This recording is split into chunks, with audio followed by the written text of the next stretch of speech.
Hi Tavinga Gua. How are you?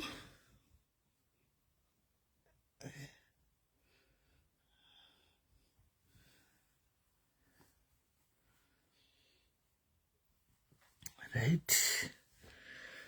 Oh.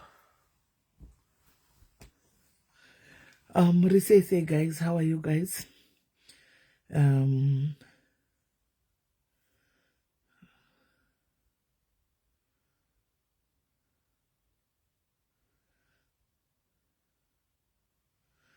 How are you guys?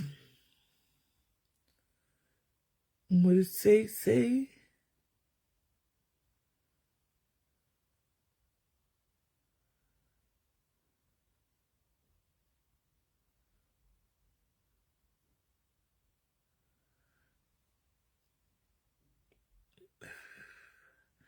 How are you guys? Say. Very bored, guys. I hope mamuka bone dzachatunga nedzabhela idzi dzachatunga idzi dziri kudai kutenderera idzi muri kungodzionawo dzachatunga dzadai kutemesa vanhu musoro dzatemesa nemapurisa ekusa musoro chaiko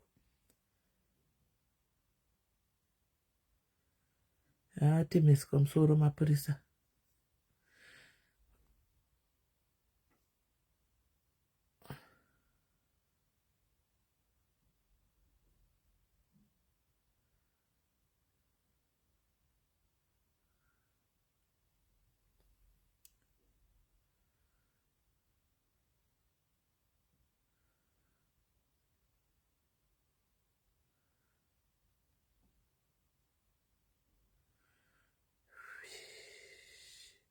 Uyai guys, uyai tifambe nenyaya guys, uyai tisataunza guest wedu, uyai tione. Tisataunza guest, uyai tione kuti tave papi. Okay. Right. Oh. Right, famba ine bora guys, famba ine bora. Tiunze guest nasa aripo, ndiye aripo. Zvandishamisa zvotagwa na journalist atisi kuramba ari kuita basa rake journalist yauya, but some of the things are not necessary, especially kunyika yakafanana neSA yekuti ine hate towards kumaZimbabweans. Some of the things was not even necessary to say, andiwana, because zvinongomutsa hondo kune vanhu vari innocent. Andiwana kuti vanhu vemaZimbabweans mutadza kugwa kunyika kwenyuko muchiya kuzoita crime kunoku zvinongomutsira vamwe vanhu. So journalist yaya, it was not professional zvaaita kutaura chokwadi. Ibasa rake yes, but pane zvimwe zvinhu zvanofanira kusenza zvokuti mhuri iyoyi yagara ndeyeviolence, mai vacho vakazombodai gore rakadai, saka zviri mufamily zvanga zvine chii nevanhu vekunhingikiri vekuSA izvozvo kunge masasko anofarira maZimbabweans. Hi Hennessy, how are you? Zvanga zvinei naye mai changu kumongo, how are you? Zvazvinei naye. Kune famu kunhingikiri vane famu ravanaro, saka akazi ngaida kukone mapodcast vakakava nemazipfuta vaive nawo, arida kuzama kuti chii. Kana ndimo guys, arida kuzama zvokuti kwakanga kune vanga vane masi AK47 kuZimbabwe, arida kuzama kuti kudii Zimbabwe inozikamwa iri peaceful country sina zvese zvepfuti izvi. Arida kuzama kupoterera kumaSouth Africans kuti kudii, kuti Zimbabwe yatove chigananda, kuti Zimbabwe dzatove zvigananda zvotove nema AK47 kunhingikiri kunyika yedu kuna maZowoko. Utoshaya kuti apindwa nei murume uya, murume mukuru kuda kuti kuoneregwa here, kuti anga ari pakamera here, kana kuti kuvhunduka murungu here. Utoshaya zviri kufamba sei. Kwanzi me and 1000 tokumbira kuti mudini mutinyorera proposal kuvine affordable packages like SA, tuone affordable packages from SA. What's wrong? Inga ma packages enyu ari angori right one. Package yenyu mimi it's just iyoyo ma 13, how much is it? 13 pounds. Ingori mari yeku South Africa yete converted into mapula. There's nothing wrong ne asa hamusi kunzwisisa policy yenyu.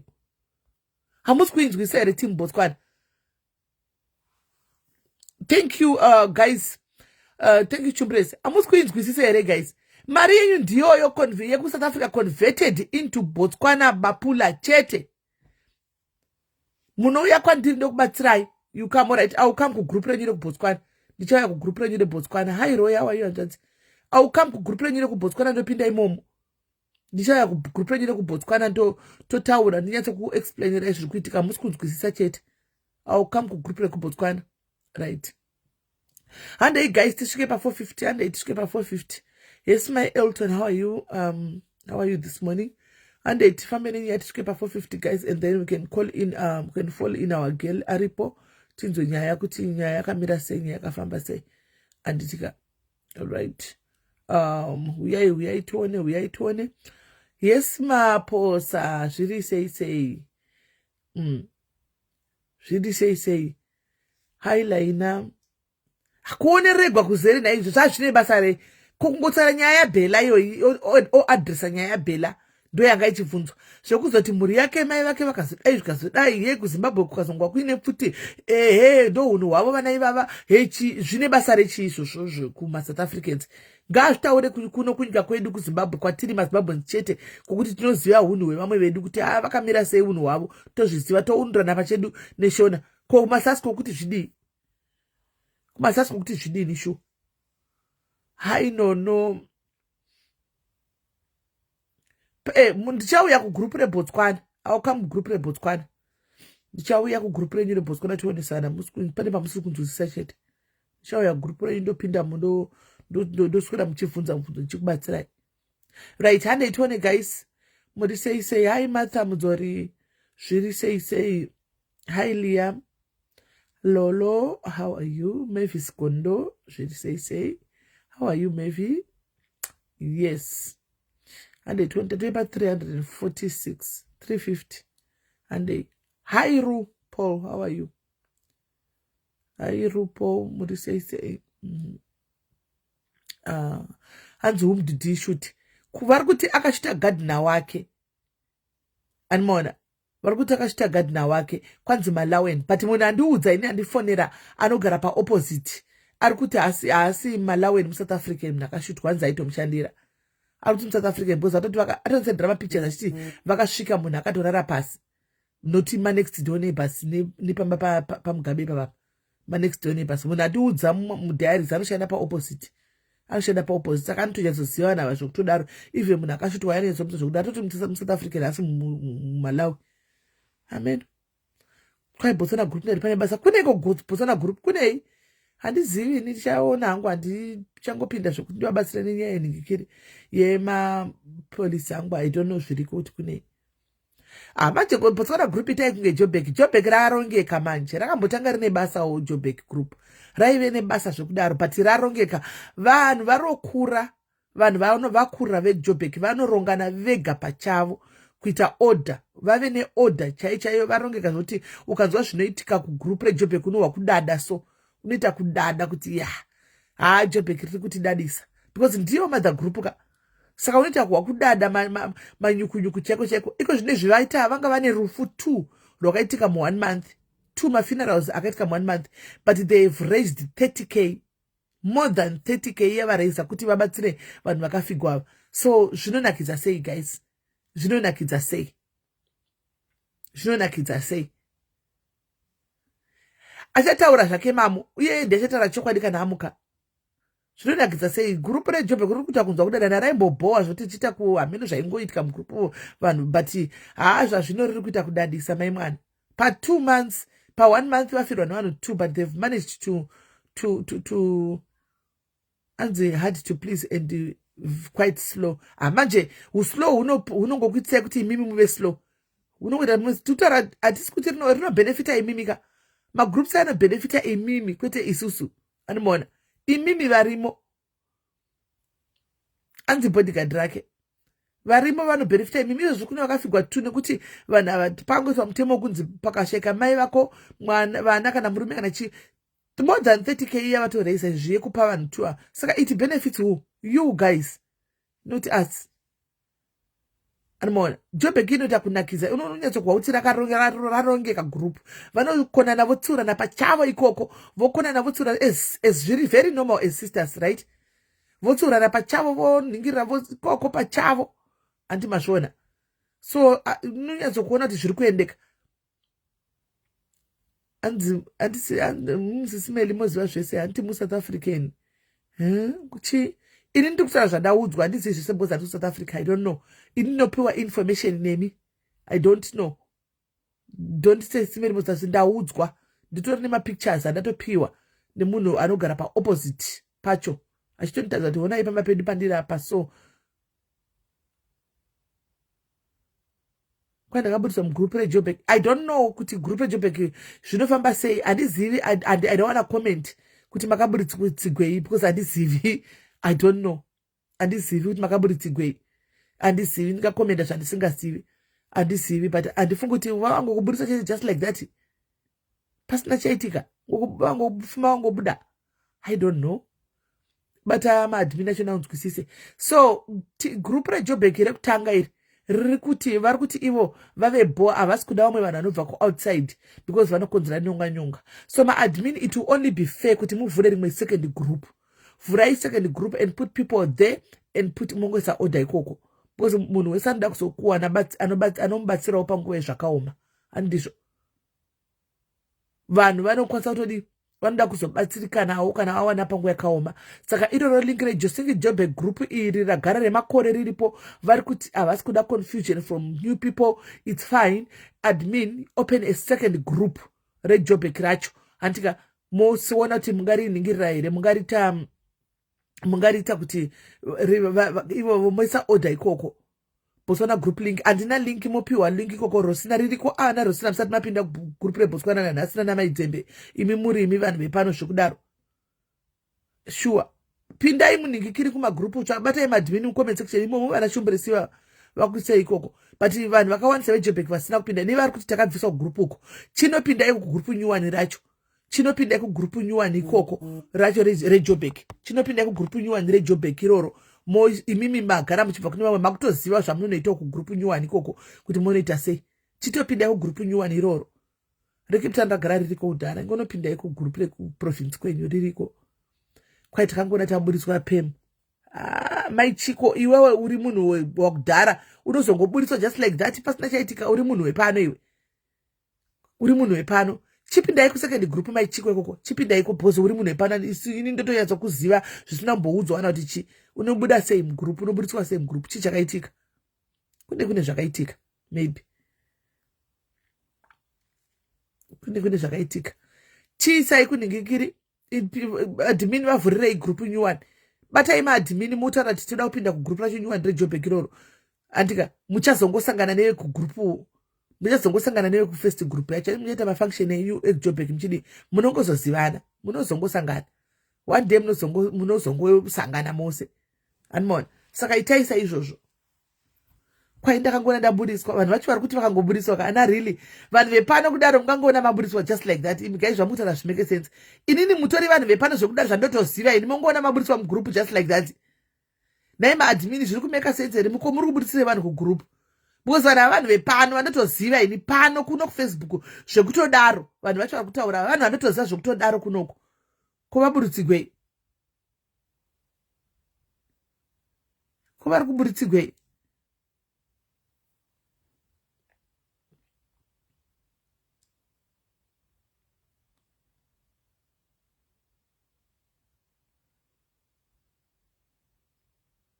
Vanhu vanotoziva zvekutodaro. Kwanenge vaburitsigwei. Kwai tsuro vangoburitsa vanhu aiwa guys tai handisi kuziva I don't know hangu kuti muri kuzvifambisa sei but I don't know. Kuti mungovaburitsa just like that pasina kuvaisa rimwe group hamoni tinenge singaiti. Kana mavachivaisai kune rimwe group kana mavaburitsa.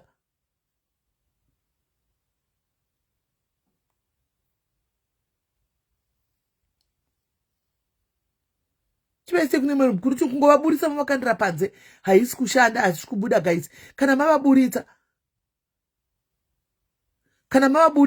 vaburitse muchivaisa mune rimwe group kapane kuti mungovakanda panze vanhu vepano veduwe. Indotovaziva ini I know them. Ndotovaziva munhu wepadiaries akangonyora comment yakapa I know them. Be it haparticipate kuWhatsApp group but pana pane ndichitomuziva because ndinenge ndichitongomuona ndinenge ndichitongovaziva. Saka please madmin do something. Kana kuri kuti havatauri havaparticipate ikoko open another group they now know muvaise group ikoko open another group anzi zvimumu vanhu vasingabatani nevamwe ndakasoburiswa hoinyaya yekuti habatani nevamwe but chivavhurirai ravo vakuziva vanochabatana ikoko vavhurirai ravo halo unoziva sisimeli hama hadzimbotendi ndakabweka nasingaiti ndatoti kuonai muri palive raregai ndikuudzei sisimeli unotengera munhu foni iri worth 500-600 pounds izvezvi ndikutsvaga $7 I need to buy paint stop hapana kana anokupa hahamadzi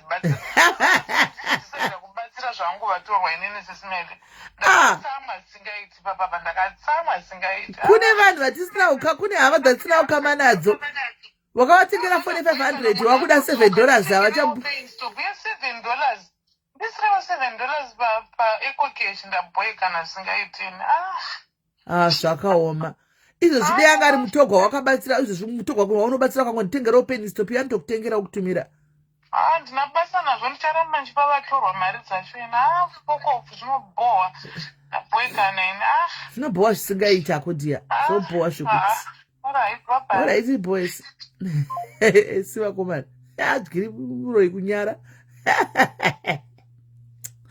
zvakaoma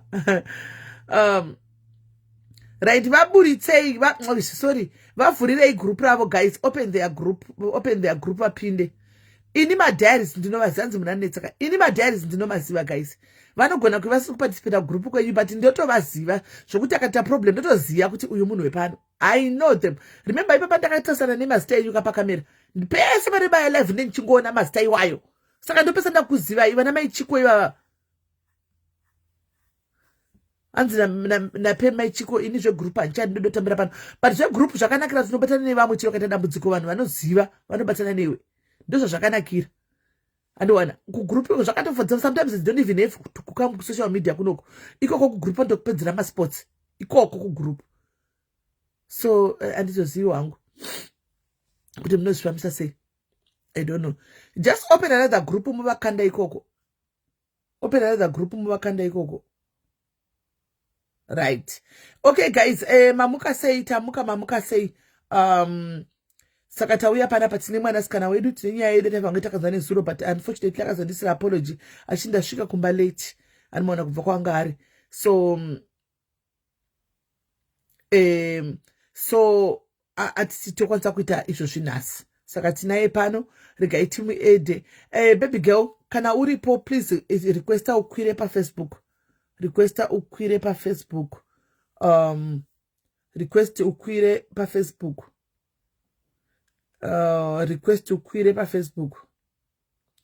tione request ukwire pafacebook polokwane negroup here yes inofanwa kunge naro Cape Town ririko komeri ririko group reCape Town kudhara ririko group reCape Town ana metushati musiko kugroup racho because ndera kudhara ririko kana usingari zvokutaura tira magroup just be there panonzi paita dambudziko batana nevamwe chete rega kutaurako mugroup it's fine if you kuna vanhu vasingakwanisi zvokutaura izvi haisi mhosva but panonzi paitikawo something sita rako ngariwanikwo riripo kunze pari kudiwa 50 rand 100 rand mwafirwa wanikwawo sita rako riripo chete chero musaonozoti kunonzi sita rake madhimini mumabhuku avo sita rako rinenge ririmo harichanetsi kunzi zveshuwa tinaye muno mugroup hataura ke but she's in the group anomaona so zvino zvakangonaka izvozvo zvine zvakangonaka right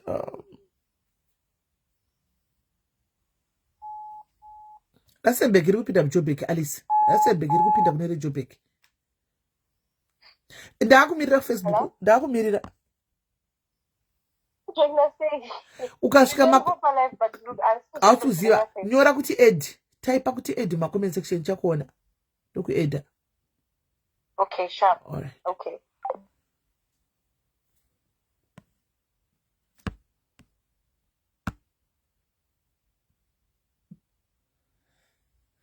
munhu anogara ari panapa ndomuziva ini handitombomudzigwi ndinotomuziya ende munozati foni dzedu dzinotonyora foni dzinotikuudza kutoti top contributor kana kuti top fan zvino hauite top fan usingagari uri papage you cannot be a top fan usingagari uri papage hazviiti for you to be a top fan unotofanwa kugara uri papage apa kuti uwane beji saka anenge ari munhu anogara ari pano. And Durban rine group here. Ndimukafudza zvegroup reDurban. Haiwe Davidwe. Pamangona achinda kuDurban, pose patiti maDurban chi muri vanyuwani hamusi pano. Ichi tiri vanyuwani tauyawo toda kupinda mugroup reDurban. Vanongokuisai kugroup reDurban.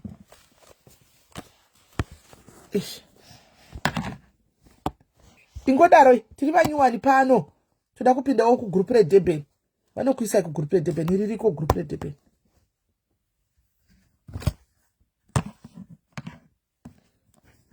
Ndivanyuwani. Ende usangopinda kuti ndoda ndanopinda kungonogaramo mugroup muyame no. Enda unopinda mugroup. Alright, Esther ndakuona una green button. Esther una green button. Esther una green button. Chimbobuda pa Facebook. I hope hausi kushesa Facebook Lite. Chimbobuda pa Facebook. Buda papa live inoi ugodzoka. Hauna green button. Hauna green button. Ndikukuona but hauna green button. I hope hausi kushesa Facebook Lite. Buda ugodzoka. Buda udzoke. Buda udzoke. Buda udzoke.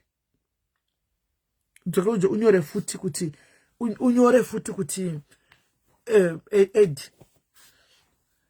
Anziko Island ana Island vari ku global tine group riripo reglobal. Vanhu vari kudzaya diaspora kwenyika kunze kwenyika kwese tine group hombe reglobal. Tinaro global group. Ndo zvakanoita manje anoenda kugroup kuzokumbira iwo pasina kubvisira munhu. Ndo problem inoitika ipapo. Anga ari mugroup all along anditi 2 years ari mugroup. Pachifiwa vamwe vachibvisa iye habvisi.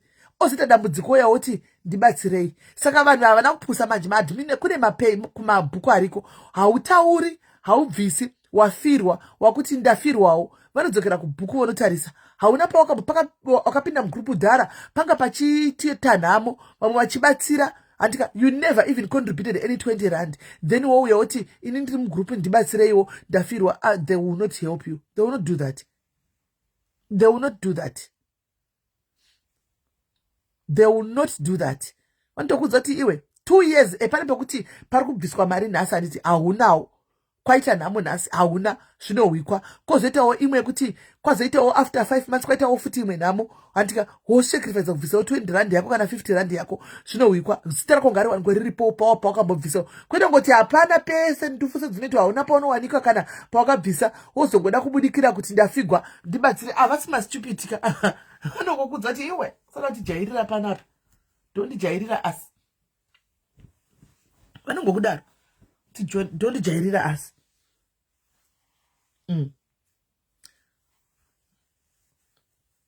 So the idea is batana nevamwe hati tiri kuma foreign land guys.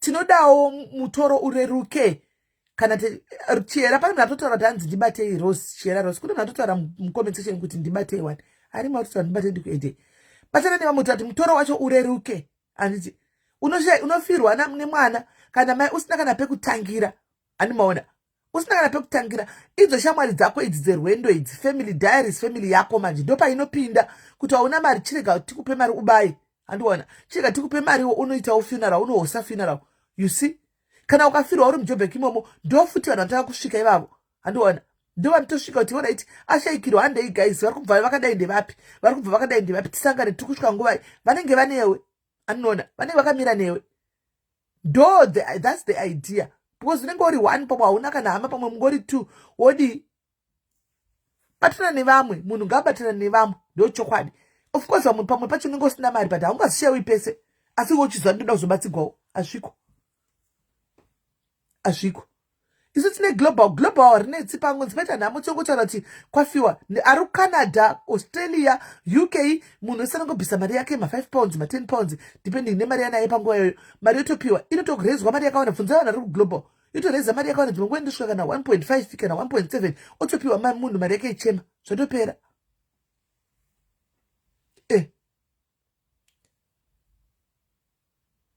chero unayo funeral policy batana nevamwe because funeral policy chakubatsira kuti inde kunoviga handiona uinde kunoviga unodai ko kana uriwo wafigwa nemunhu ari kuZimbabwe uri kuSA ukuda mari kukwira kuenda kumusha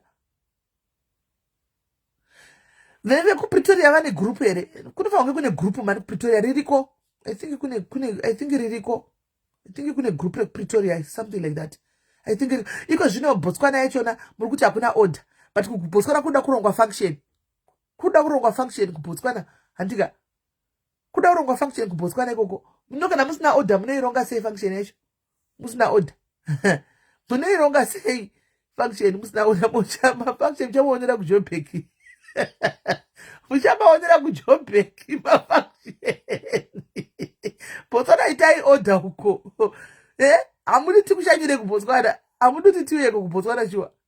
Team diaspora inenge iri ready kuenda kuBotswana kuuya kuti tiuye kuBotswana.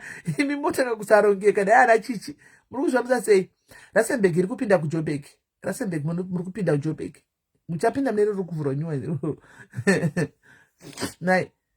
Pane mwadmin ariko kuJoburg akati toda kuti function yedu iri different. Ndikatobeka idea yake kati I don't want to support iyo tinoisupporta tigochimhanya ende tinouya. Anoona? Akati kuda kuti ichi function yakanaka chaizvo vanhu mumboya makaita ameno like yemafaro, not a formal one dzana chichino yemafaro yaingo propose asitage chichajisa zvake. Tikati no problem. Team Joburg inoduruka zvatoziva inotouya padhuze kapa. Kuya kuzoswera dhere setiri koto usiku tozvidzokera edu kana kuti haya chimota chibhasi chinoya navanhu. Voswera vari kuDhuku and Shay ikoko. Anoona? Haisi Dhuku and Slay, no. Dhuku and Shay. Dhuku and Shay ikoko. Maka muchinakigwa murimo muna artist muchidaundavura mafaro muri mukati momo. Iri function yedu yeDiaries. KuDhuku and Shay ikoko. Iri yeDiaries muchinakigwa muri mukati momo muchifara. Timu yose inenge yaburuka kubva muJoburg. Vamwe vanotogara muSouth Africa padhuze nemabhodha eBotswana. Saka zvinetsi kungopinda. Anoona? Yonyatso kurohwa touya hedu zidandaura hedu zvetakapfeka manikiri. Takapfeka mavintage edu tiriko. Esi Pamela. Ana Pamela tamira toda kutoya navo Botswana. Toda kutoya navo Botswana ikoko. Ana Pamela. Zvinyi zvatoita. Right, baby girl auya here. Isa aid tione. Aid me. Okay. Kana wauya ita aid mwanangu, kana wauya pindita aid ndiku aid tifambe nenyaya. Kwa hiyo anisema madmin. Sei kwa nisa ngote madmin sei. Pamela nanda admin group re Botswana. Nanda admin ku Botswana huko. Kwa mungaitika madmin group rose guys azviko. Mungaita madmin group rose. Azvika iti.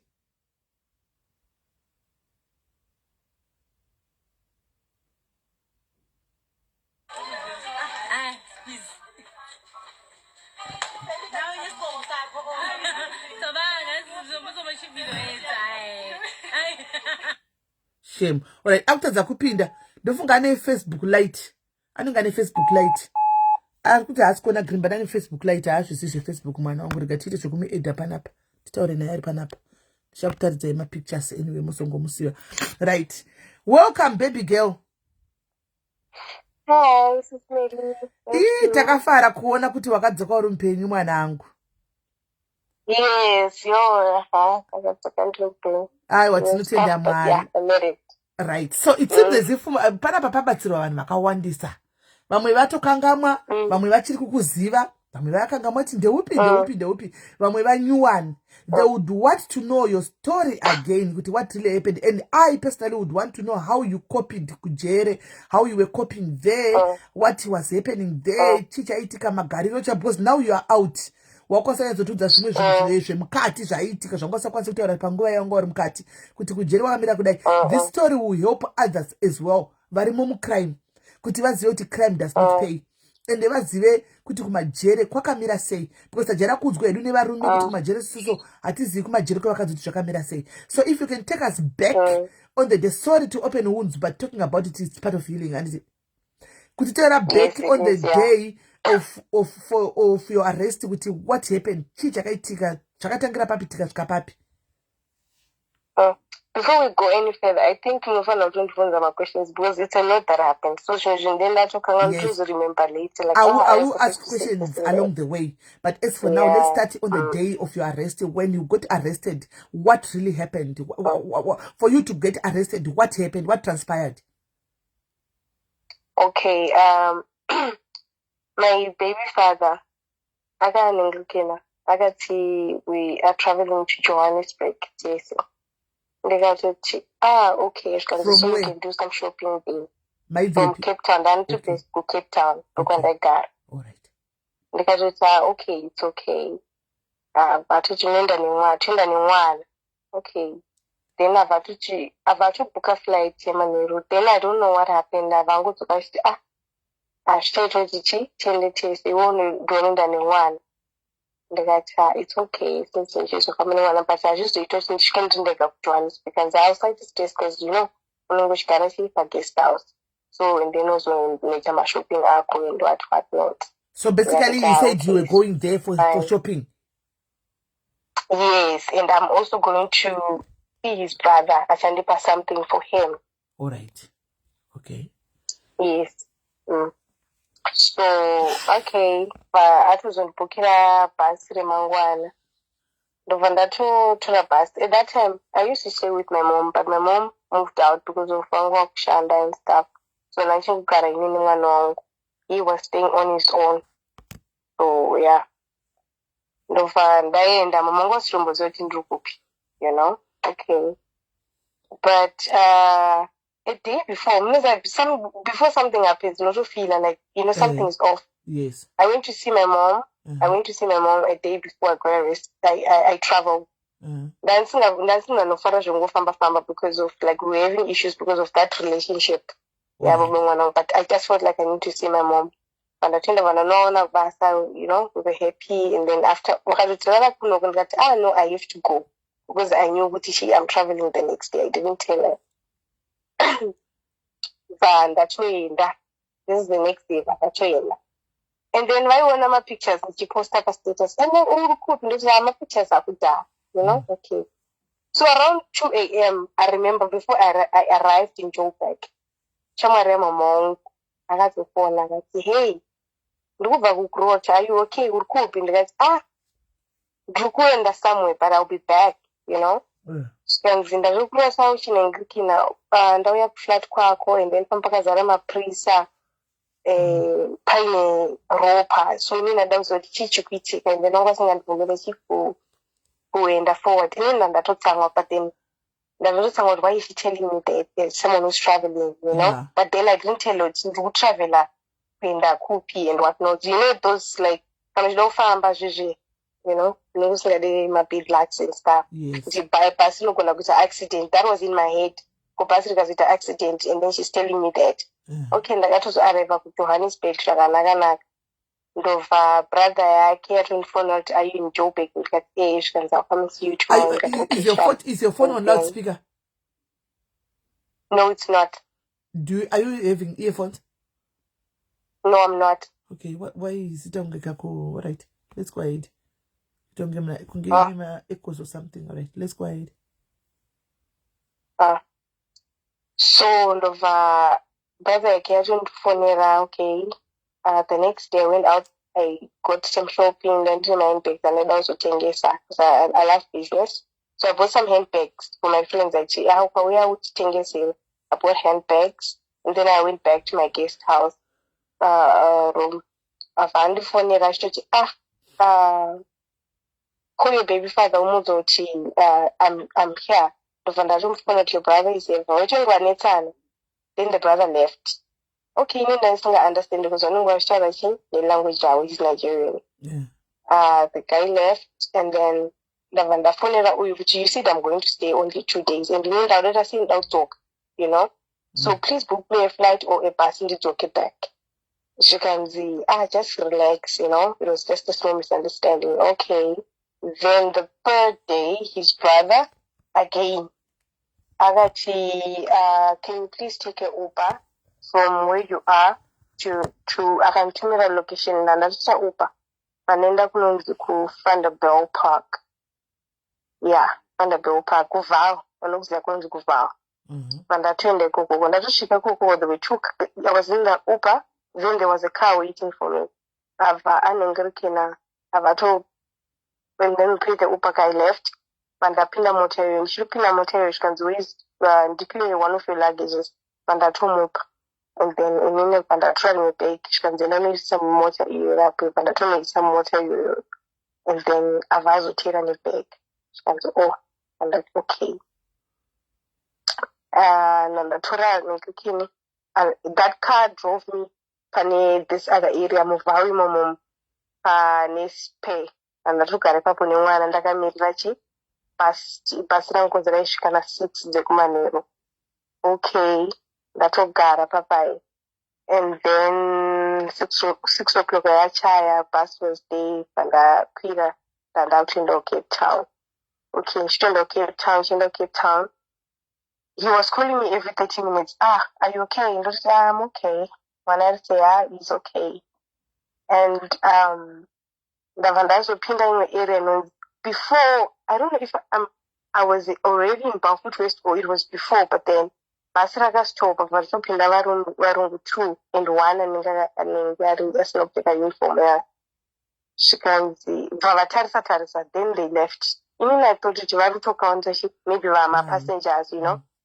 Yes, then we proceeded. After like 5 or 10 minutes, the bus was stopped again, you know. And then this time around, when they came in, it was the same people. Vachitarisa pamasiti, vachitarisa mafaces until they got to where I was sitting. Vanditarisa vese zvikanzi, ma'am, can we see your luggage? And I said, my luggage is in the boat. Because the one that you are having right now. And that okay, it's under the seat. Okay, it was a small suitcase. And I told varibvisa iye varisa pamakumbo angu vatorivhura.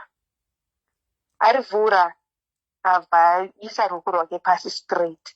Vatoburitsa this other, you know, this H&M bag, you know, my paper bag. Yeah. And then vatoriburisa zvikanzi, what's this? And ndikati, I don't know. Zvikanzi, can you open it? And that, yes, sure. Vatoedza kuvhura vararamba zvikanzi, we don't want to disturb other people's peace. So what we are going to do, you're going to follow us to our private car. Then we're taking you to the drug unit. But I told the driver, just relax. We just want to check what's happening. Then you guys can proceed with your journey. You will continue with that. We just want to confirm. Then the bus driver was like, okay, cool. So Vatu drive a motor bus, but I told, you know, divert anyone who's certain bus to drag unit. But you know, it was like just 10 minutes, you know, from where we were to that place. Tashka Papa Vatu did the waitresses on Washington bus driver and the bus driver for the mukati neni nemwana wangu, because I was with my son.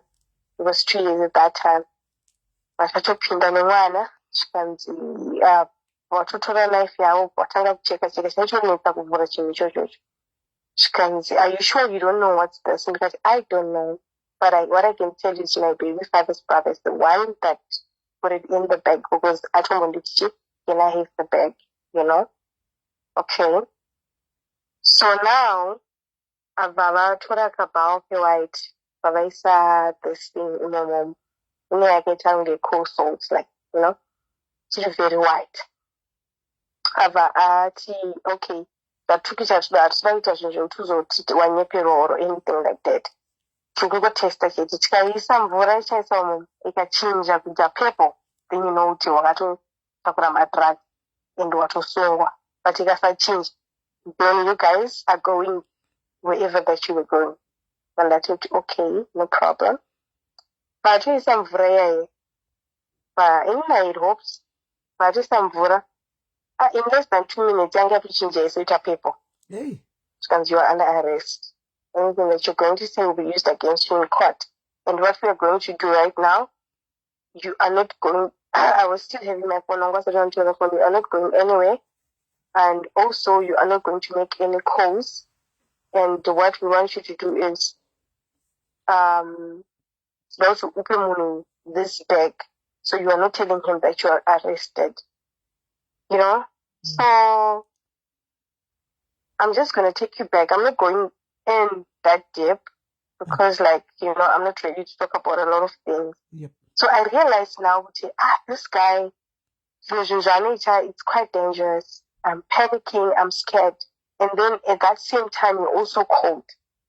And then I picked up the call and then I was like, I'm arrested. Then the detective grabbed my phone in that property. You're not going to talk to him again. And then when I answered, Pandagango I'm arrested, he just said, don't say anything. Someone is coming to take you out tomorrow. So Detective Ava told her phone he dropped, and then he was like, when our kids is going to be taken for investigation, we're going to talk lab. And then I believed so much in this guy because I was like, I know he's got money, I know the Burita. So I'm just going to do what he said in this file. Yes, it's fine with my child, so there's no way I can see I'm in trouble. So she can zip her questioning. We need your statement. Tell us how you traveled to Johannesburg and how did you end up with drugs. Then I was like, I don't have any comment until my lawyer gets here. She goes, are you serious? You're not going to say anything that I'm 100% sure? She goes, okay. But told me to ask. Don't ask that or anything. Okay. Then from there on, the process yema uyiphotoza basi ukuthi mina atosungwa asipinda nemi anga nema drugs, as you can see moto continue ne basi lenye yeah basi gara tuenda vanvoto in the bonds ya papa. And then around 3 a.m. ndopo akava wangu apedza I think zvinhu and stuff, and I didn't know what's happening. I'm just confused. I can't make calls. I can't even call my mom. She was in this chick. And I didn't like all the numbers in my head. Even himself, you know. So now one of the detectives came to me and I know for a fact that you are young, and I know secondly that apana pongosha zombo famba with this such stuff. It's either maybe if Kanga Karkadika would have said you are smoking, but this amount of drugs, there is someone behind you. Yeah. And then when we came in, it was a lady. She actually used to visit me while I was in prison. I shouldn't see Ramar every time she comes. So she was like, the moment we came in, I was looking at you. We knew where we are coming. I thought you were going to push the bag under someone else's seat because we knew, you know. But then I was like, I didn't know it's drugs. I went, okay. But when this year, if you need anything when you're in prison, please call me. Because I know the people that you're dealing with are Nigerians. Yes. And then I was like, okay. Then she left me with the numbers. Those are the numbers that I had on me. Around about 4 a.m., past 3, no, not 4 a.m., past 3, so, you know, ukwendeswa ku-muscles, ndakwendeswa ku-muscles. Okay, ndakwendeswa ku-muscles, they were very dates. No, and my son it was cold. Everything that I had, they had taken it, like, it's part of the investigation now. Everything that I had, they took it. Now. It's just me, the clothes I'm wearing, and my son, and I was wearing sneakers. I'm going to shoeless, and whatnot. So it's just me and my son, and it's cold. It's early hours in the morning, and it was, October. So tapping down myself for 25 and it was dirty. So I was like, how do I say? It was bad. It smelled very bad. Yeah. And then I took off the jacket I was wearing, and then we slept until 7 o'clock exactly in the morning. That we told about when Papa to Pindavan Wanda, you know, my detectives, name cards, when we go to pick a English and photo to. And I'm like, where are you taking my son? I'm not sure what to motor. My social worker. Yeah, my social worker. Social work. And the problem is you are not providing us with anyone's number, so we are taking the child. You can't sleep with the child in the cells. In Wanoko now is 2 years. You can't take him to prison with you because you are definitely going to prison. So now, my son was crying. I remember him crying. I was crying. Because I started remember now. I was like, I will take care of him. Just leave him with me, you know. So I'm taking we are taking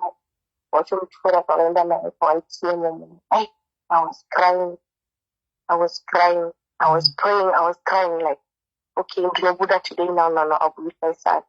Right about 9 o'clock, pane vanhu vanenge vakasungwa kuti unzwa vamwe vasungwa vanhu vanenge vakatonyaya dzavo vauya watoti Esther Chakavira vandatomuka and then it's a white guy atobata suitcase rake and then he was like Mr.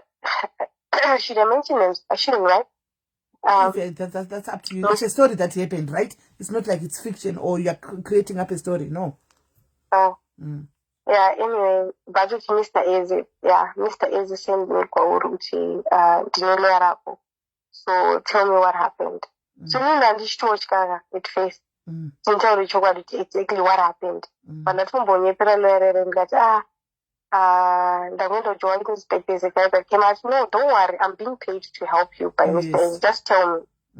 Then I tell him that person that is paying me is the one that sent me to Johannesburg. And his brother, who does things in the bag. But okay, no stress. We are we are applying for a bail. So I was like, good shot, cool. Past 10, when the students went in the Pindam court, in the Stupidam court, Tarangu and crime and because you mentioned my drugs are on it's worth 1.4 and street value 352,000 rand. Maybe I was shocked. How could he do such? When this worth, I thought must maybe things worth maybe like 50,000 or even 100. Not this amount, but anyway. And the minimum and maximum sentence for this crime is from 1 to 15. That's the minimum. The maximum from 15 to 25. Yes. I couldn't believe this is what I'm hearing, you know? And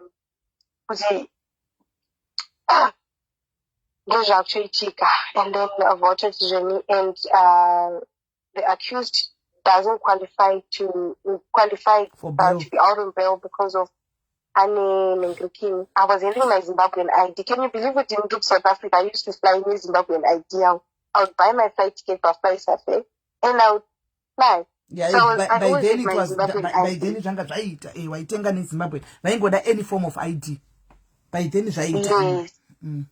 Yeah. So for them to run my Zimbabwean ID and I to end my Dandine ETD, but it was fake. My Zanga told me fake. Actually, she's supposed to face like three accounts. Fraud, and we can't even say she's trafficking drugs. What traffic? She's dealing with drugs. Dealing with drugs, and also for fraud, paper. So I to qualify for Buddha pay. And then I cried. So what's going to happen? I start on what we can do to attend a case. Tatongo is a case which is eat fast, but anyway we'll talk again. Or to postpone a case young to next year January. That's 28 next year January 2019. Yeah. So this means I'm not out on bail. I'm going to be attending the case from prison. Prison is escort her to court. Yes. Started attending the case from the inside.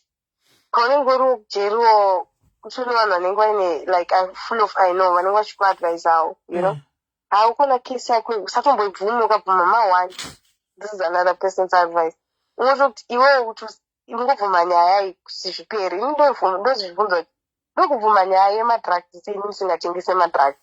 don't sell drugs. I've never smoked drugs. I can't say, you know. Okay.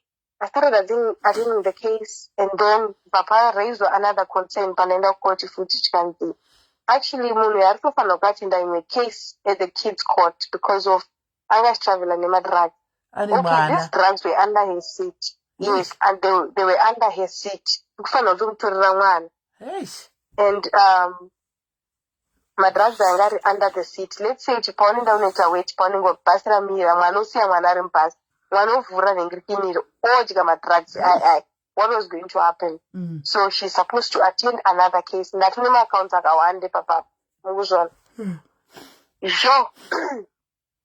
And financial prison, nobody did it. Like, apana kana munhu ari kutomboziva kuti ndiri kupi muona. Then, the number pama investigations avo vakabva vapika namba yangu, namba yamama wangu, vakapika namba yababy daddy wangu nefriend yamama wangu. Because ndo vangu vatoo masuspects, vanhu vandaitaura navo too much, they became the suspect. So vofunda mama wangu vototaura kuti ndivo anishikanzi mwana tinaye kuno before tamuendesa zvemafoster care we need you. And actually vakafonera iyi before vaudza mama wangu kuti yochi yautore mwana wako. They wanted him also. Angazvipa wanted for this case. Kuti vandisunungure, even though I was going to get a sentence, but ivo vaida because he's the big fish of the case. So yauzotora mwana wako. So iye akabhatiza batochinja nemalaini kuti haasi kutozouya uzotora mwana because he knows they are going to arrest him. I'm not going to speak for him. I can't even say kuti he knows because he should have sacrificed kuti azotora mwana. Of course. Because he doesn't know kuti mwana ari kuchengetwa sei. Yes. So they had to call again pane dzimwe number 2 dzasara dzanga dzichisuspectwa kuti ndanani. Vaona vari mama wangu kuti mwana takasunga munhu akadai so akadai munomuziyei mwana uyai muzotora mwana oro tomuendesa kufoster care. Mama wangu the next day vakatotora bus from Cape Town kuenda kupi kuBelfort West vanotora mwana. Even I don't know about that, just so you know, because now handina phone. Ndakatorerwa phone handimbozivi zvikufamba sei. Ndotongonzwa some of the things ndinozvinzwa zvakutaurwa mukoti kuti mwana wake ari kwakati akazoitwa so mwana akazoitwa so ndopanda zozonzi mwana wako atorwa. So from October, November, December, I wasn't in contact with anyone. Even the guy didn't show up. Nobody. The only person I would see was the lawyer, you know. And I think I to me strike for don't give numbers or anything. Knowing greater you should go run a case and that's it.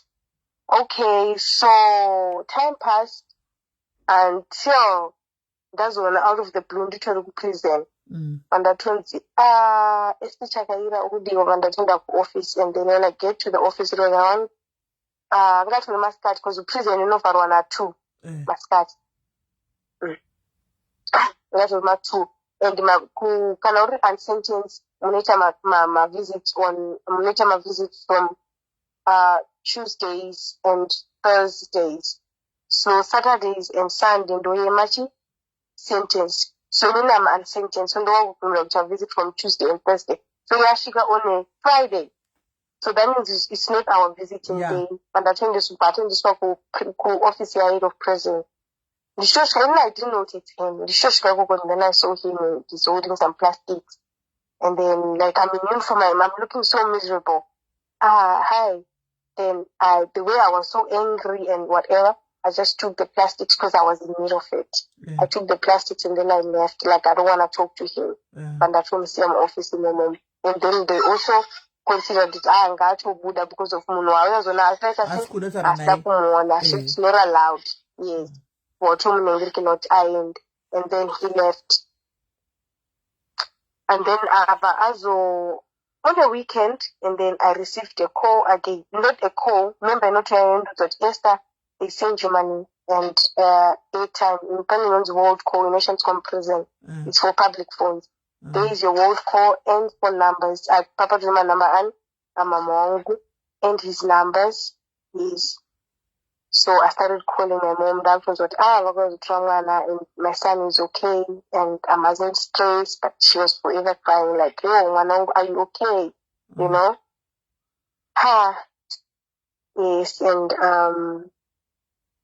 Vandatanga ku attend a case. So now Tachimuna April, March, April, around May, no party advocate.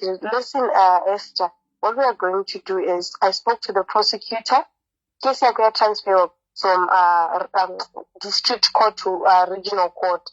So now regional court they can't deal with it. We are going to transfer it to also in high court because Akuna regional court, high court. So we are transferring it to also and we're going to attend in high court. So I already spoke to the prosecutor there with what is there on the table for Esther. My chances I can understand. So the prosecutor said, it's going to be 3 years in prison or 100,000 fine. So he made me understand that it's either you can go for the deal. This is a plea bargain. It's a deal. Because of it's better.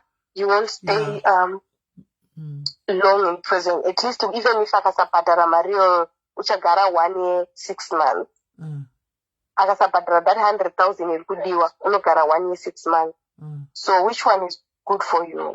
It made sense, but then I was like, okay, let me consult him first. So when I told him, I got a strong case you case big madras spirit. That's when his spirit telling me that and you can't so this dude that is telling you don't agree. You're not going to agree to that. I'm the one who's paying him. He must listen to us. So we are not paying him that 100,000 fine because every time it goes on the stand, we are paying him lots of money. So Rochi made that plea bargain. And guess it was only a signature left for me to do because of this plea bargain was printed already. And he made me understand which, okay, sometimes what happens with the plea bargain, you can end up in a magistrate, they discuss it in court, right? Yes. The prosecutor and the magistrate, okay, Tagumpa this 1 year, 3 years. Maybe magistrate are not going to say the satisfied, don't go to, let's eat another year. That's it. You are not going to, he made me understand, I was going to more than 2 years, Ajite, you know? And I made him understand it. So I'm telling you what's happening in court. You've never came to court. And I attend a case like I case like I attend. And then around this was in April, May, he fired the guy because he mustn't work with my case. Natosvika court ndotozotolera kwarina kuera consent section necase yako. Yes. Then state lawyer came to assist me. Then I called him. I was crying like, I cannot work with the state lawyer. I'm gonna go down, you know, for your thing. So you have to to sacrifice out. I got no, don't worry, I'm going to get you a lawyer tomorrow. And he did get me a lawyer. I got your prison. Don't stress, you're gonna come out and blah blah blah blah. Damn. Then in June, first week of June, the case yangu yanga transition vakuda kuyida kuvarwa nditi this guy ndakashindishoshika kucourt the one he was paying akatumida lawyer rangu ndotasa lawyer rangu arimo patodedzwa zita rangu papai vakatuverenga email Shikanzi, Lera Estarati is not going to be able to work with your case. He dropped the case. Again? For his personal reasons, yes. Shit. Yeah, ne? Nope, and not I and my one man. Yeah, good trust about boy. Damn it. So, the Vanda just said one that's sort of prison. And then, on my next court date, it was on that same week that Dokera flew to court, and it was bad because of kuva kunonzi go Oldton kuenda kunonzi Beaufort West kwachina kune court yangu. It was 2 hours drive. I'm not sure 1 hour 45 minutes, or it was 2 hours. But you know, Mambo driver motor in Karad, which I don't drive a motor say, you get to fly. It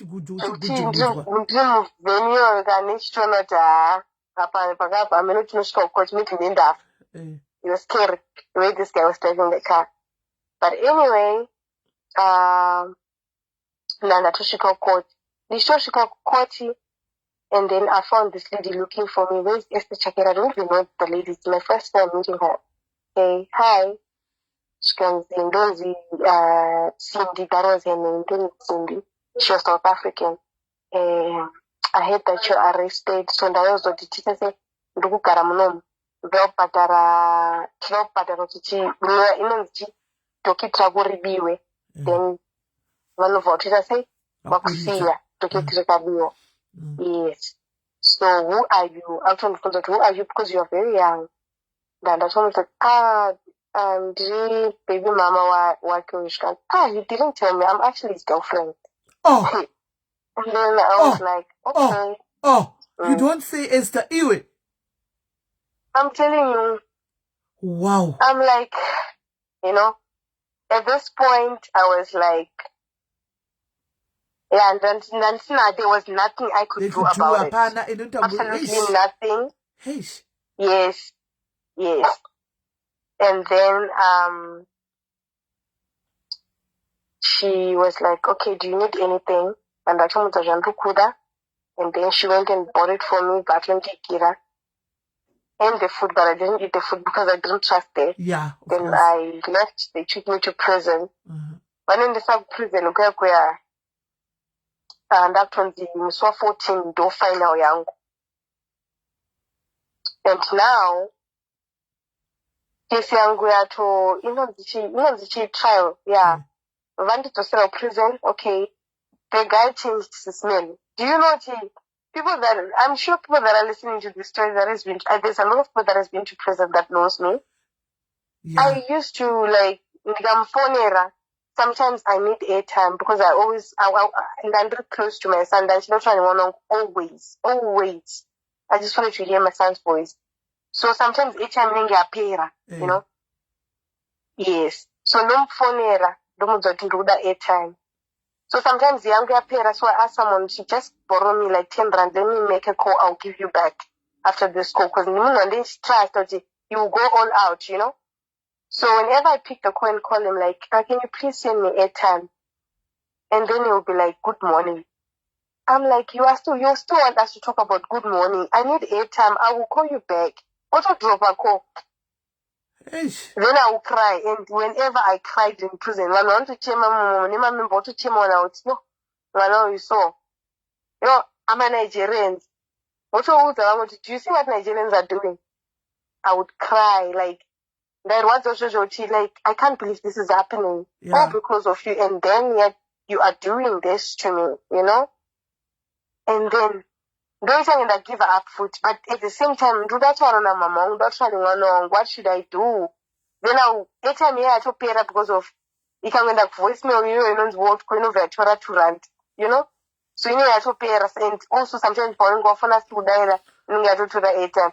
Look at someone else again, please I'll give you back. Just borrow me. I want to call to receive, you know, of Andip. Then when I call again, now I'm still crying. Then I must talk to him nicely. Good morning.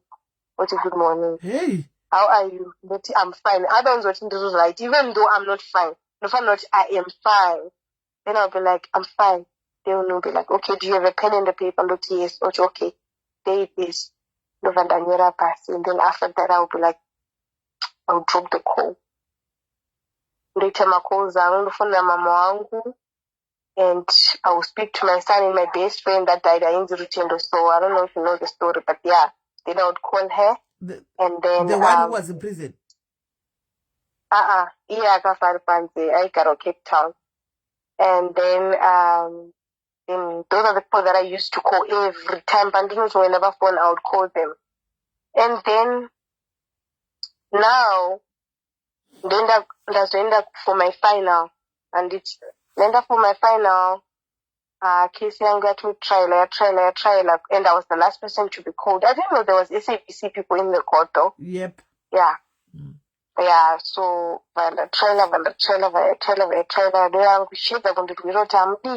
you can see that she was used as a new so sentence again of an Victoria Panzi, you know, because we can't say a 22-year-old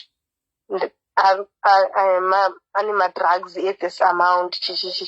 Then what munhu aritoziva zvaarikuita ndo pakazonzwa nyaya yekuti ini ndakaramba uchase kunyora statement. Because a person who's not guilty was supposed to say everything that happened, you know? Ndaenda kuJoburg, ndakapiwa madrugs. So this one didn't say anything. Dokita re-empty, akatoti she can't give no, what you call it? A statement, which means she knew what she was doing. So we can't number her as a kid. So for that, Tafu just said from per sentence. Yeah. I was at the time, Vamboita break. Around past 3 to 4, ndo yanga itori last case iyoyo for that day. Because after that, kutenga proper. And that was we are hereby going to sentence you to 15 years in prison. Yeah, and that's one it's a joke. I thought maybe it's just 15 months. Because 15 years, I couldn't believe it. At that age, you counter 15 years. And I mean, I didn't know to clean on the paroga. So you counter 15 years, you're like, it's straight. But you have the right to apply for, appeal within 14 days. Yeah, those are great papers, because I still have them. And that was the case I to kick out, to prison, to Russian yes, and my personal things, clothes, and the take financial court, and my personal things, that to home songwa. So now, we don't think uniform area blue. So, walking the straff yard. Okay. I told the guy who in the sentence, and then I called my mom. I cried. I told her that I'm sentenced for it wasn't how long, but 95 years. Because I couldn't, it's 15 years. So I believe she's mentioning now, because I didn't want to break my mom. So when I told my mom, I sentence for 5 years. But okay, don't stress, the straight up, no, but my mind. And that's okay. So I told the guy that, okay, don't stress, I'm going to pay a lawyer, Buddha. Again, Buddha. Chinoitachi, the appeal. Sheshua got it appeal, and the Catalan got a Toro, again the so court. Then the so court, if I magistrate by citizen, I charge them for one circuit of a case young. I ask him to change the sentence young. She wants to make an example where to kick her out again. You hear me? Yeah, it's so heartbreaking, now that you're explaining in details. It's okay, we are listening. But we kick her out to change her sentence. But what she can do, since the sentence got 12 months for my papers, so actually it out running concurrent with the 14 years. You know what I mean when I say that? No. 14 years and 12 months running concurrent. I'm sentenced to 15 years, right? 14 years for drugs. 12 months for immigration law. Okay. So now, and I think Ziagurana concurrent, that 14 years, that 12 months, 14 years, I check counter. All right. Yes. That 7 years in prison. Tutosvika ujeri story yetu remember at least even if it's small, but it's something that happened. Tutosvika kwekuya drop. Aricho the one, can you believe it? And I show them a case I stay from the Shakanaka, I will change you 12 months state. Yeah. And the 20 paper because I don't update a fail rank. Can you believe this is not going to be a number one? Yes. The paper that said that my case is running concurrent now. Are number one Kashkanzi. Now it's your word against our word. Even if one day member a black and white paper. Yes. There is no such, so we don't believe what are you guys saying. Court no fana kutumirati. Paper. Whatever. Or a lawyer should come here and paper. But as much for now we know that if Esther sentence or 15 years, I change it. Right. Yeah, ne. Kwakutogara mujeri pai. And then ndakuudza kuti polisi yakanga ndipa namba yake andautomufuna kuzi namba dzake ndandadzirasa. One day ndakatorara in my first year ndakasentenza ndatonzi ndikudiwa pane mapuresa akunditsvaga. Ndikatoriwa neamuti what have I done because I've never committed a crime except for this one that I'm accused of and sentence of it. Ndotosvika ndotoona mune mapuresa ese mumomo. Because we just came to check up on you. Are you okay? Are you coping? Like at least I'm trying. Then I would cry and just take me. The best rate in the body. Overwatching Esther, I don't want to lie to you. I'm just doing my job. We were doing our job. We can't take you out. Yes. But just be strong and if you have any information, keep it. No matter. I did give them the information, but it was like it was like drug kingpin. Yes. Yes. But it was like information and never vakanomtsvaga. Iye anenge atozota kutsvagwa. He even told me, yes, those people that you are telling, I know. And you must stop what you are doing. You know? But then vakatondisira mari yekushop vanzi tora this 500 rand. Vavondisira kushop mari iyoyo 500 kanzi mutengere Esther chikafu. Ubva vatoenda vachondisira pavaenda. So ndobva ndaenda ndichingochema ndangogara ndichema. Every member that I would see in prison. Plus nandine 22 nandatena 23.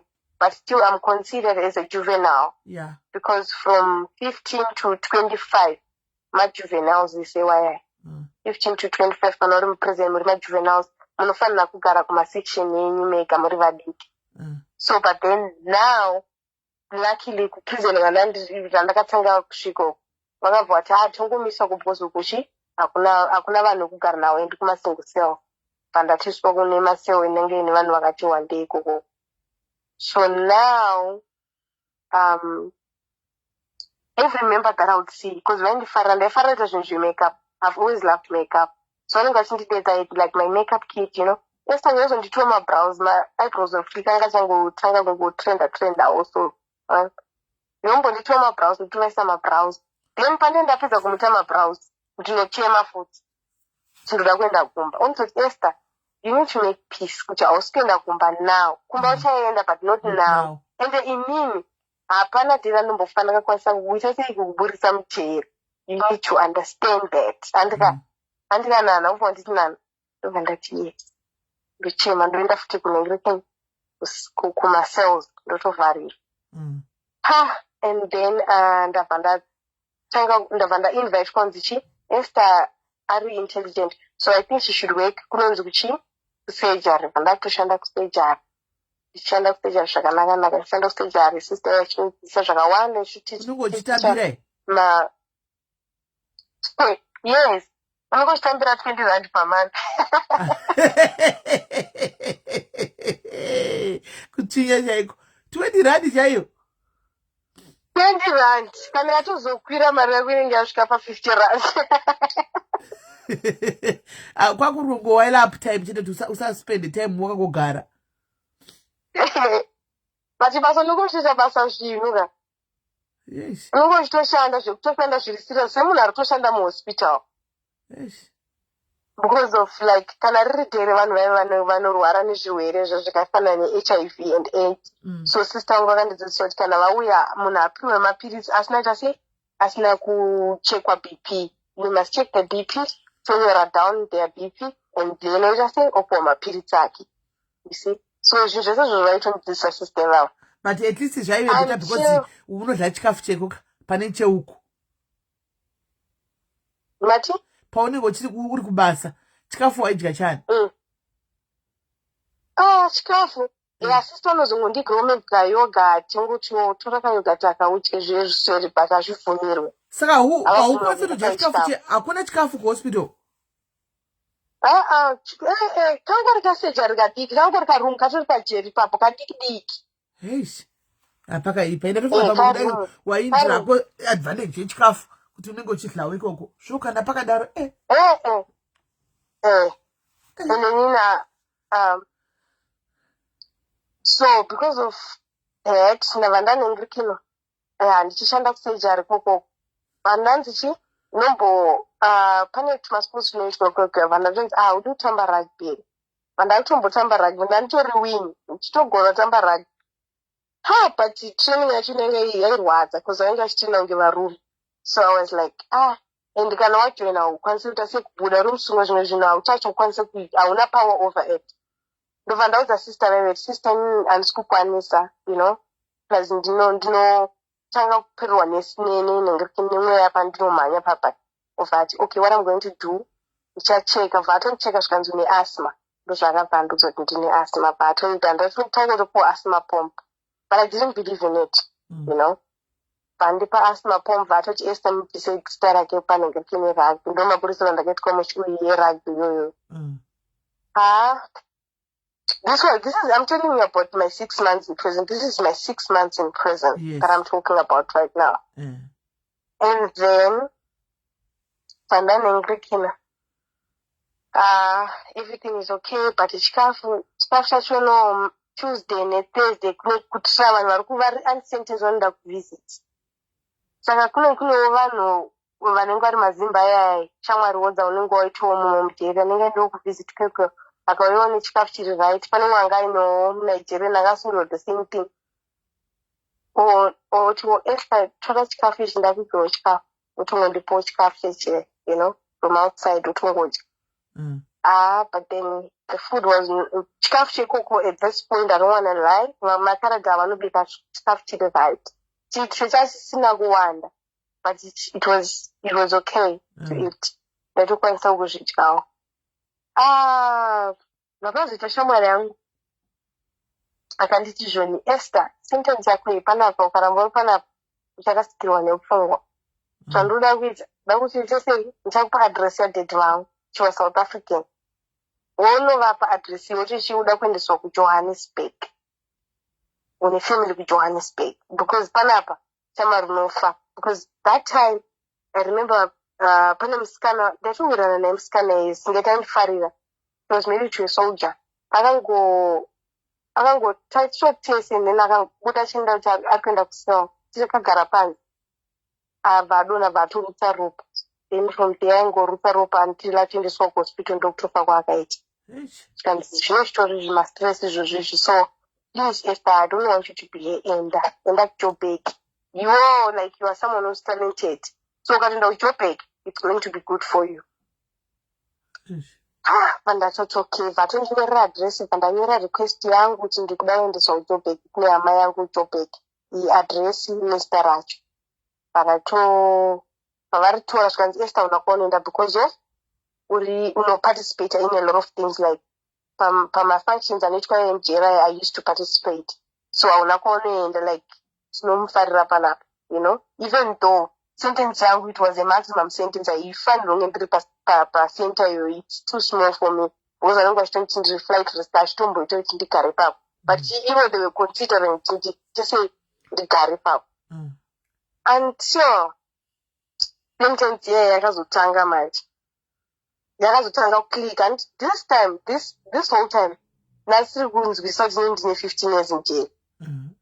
And sometimes ndine tumwe tuma belief structure. It's true when people say kuti there's people that something you would say something, you would say and believe in that lie. Yeah. So that's people, that's what I did. They believe in their own lives. Yes.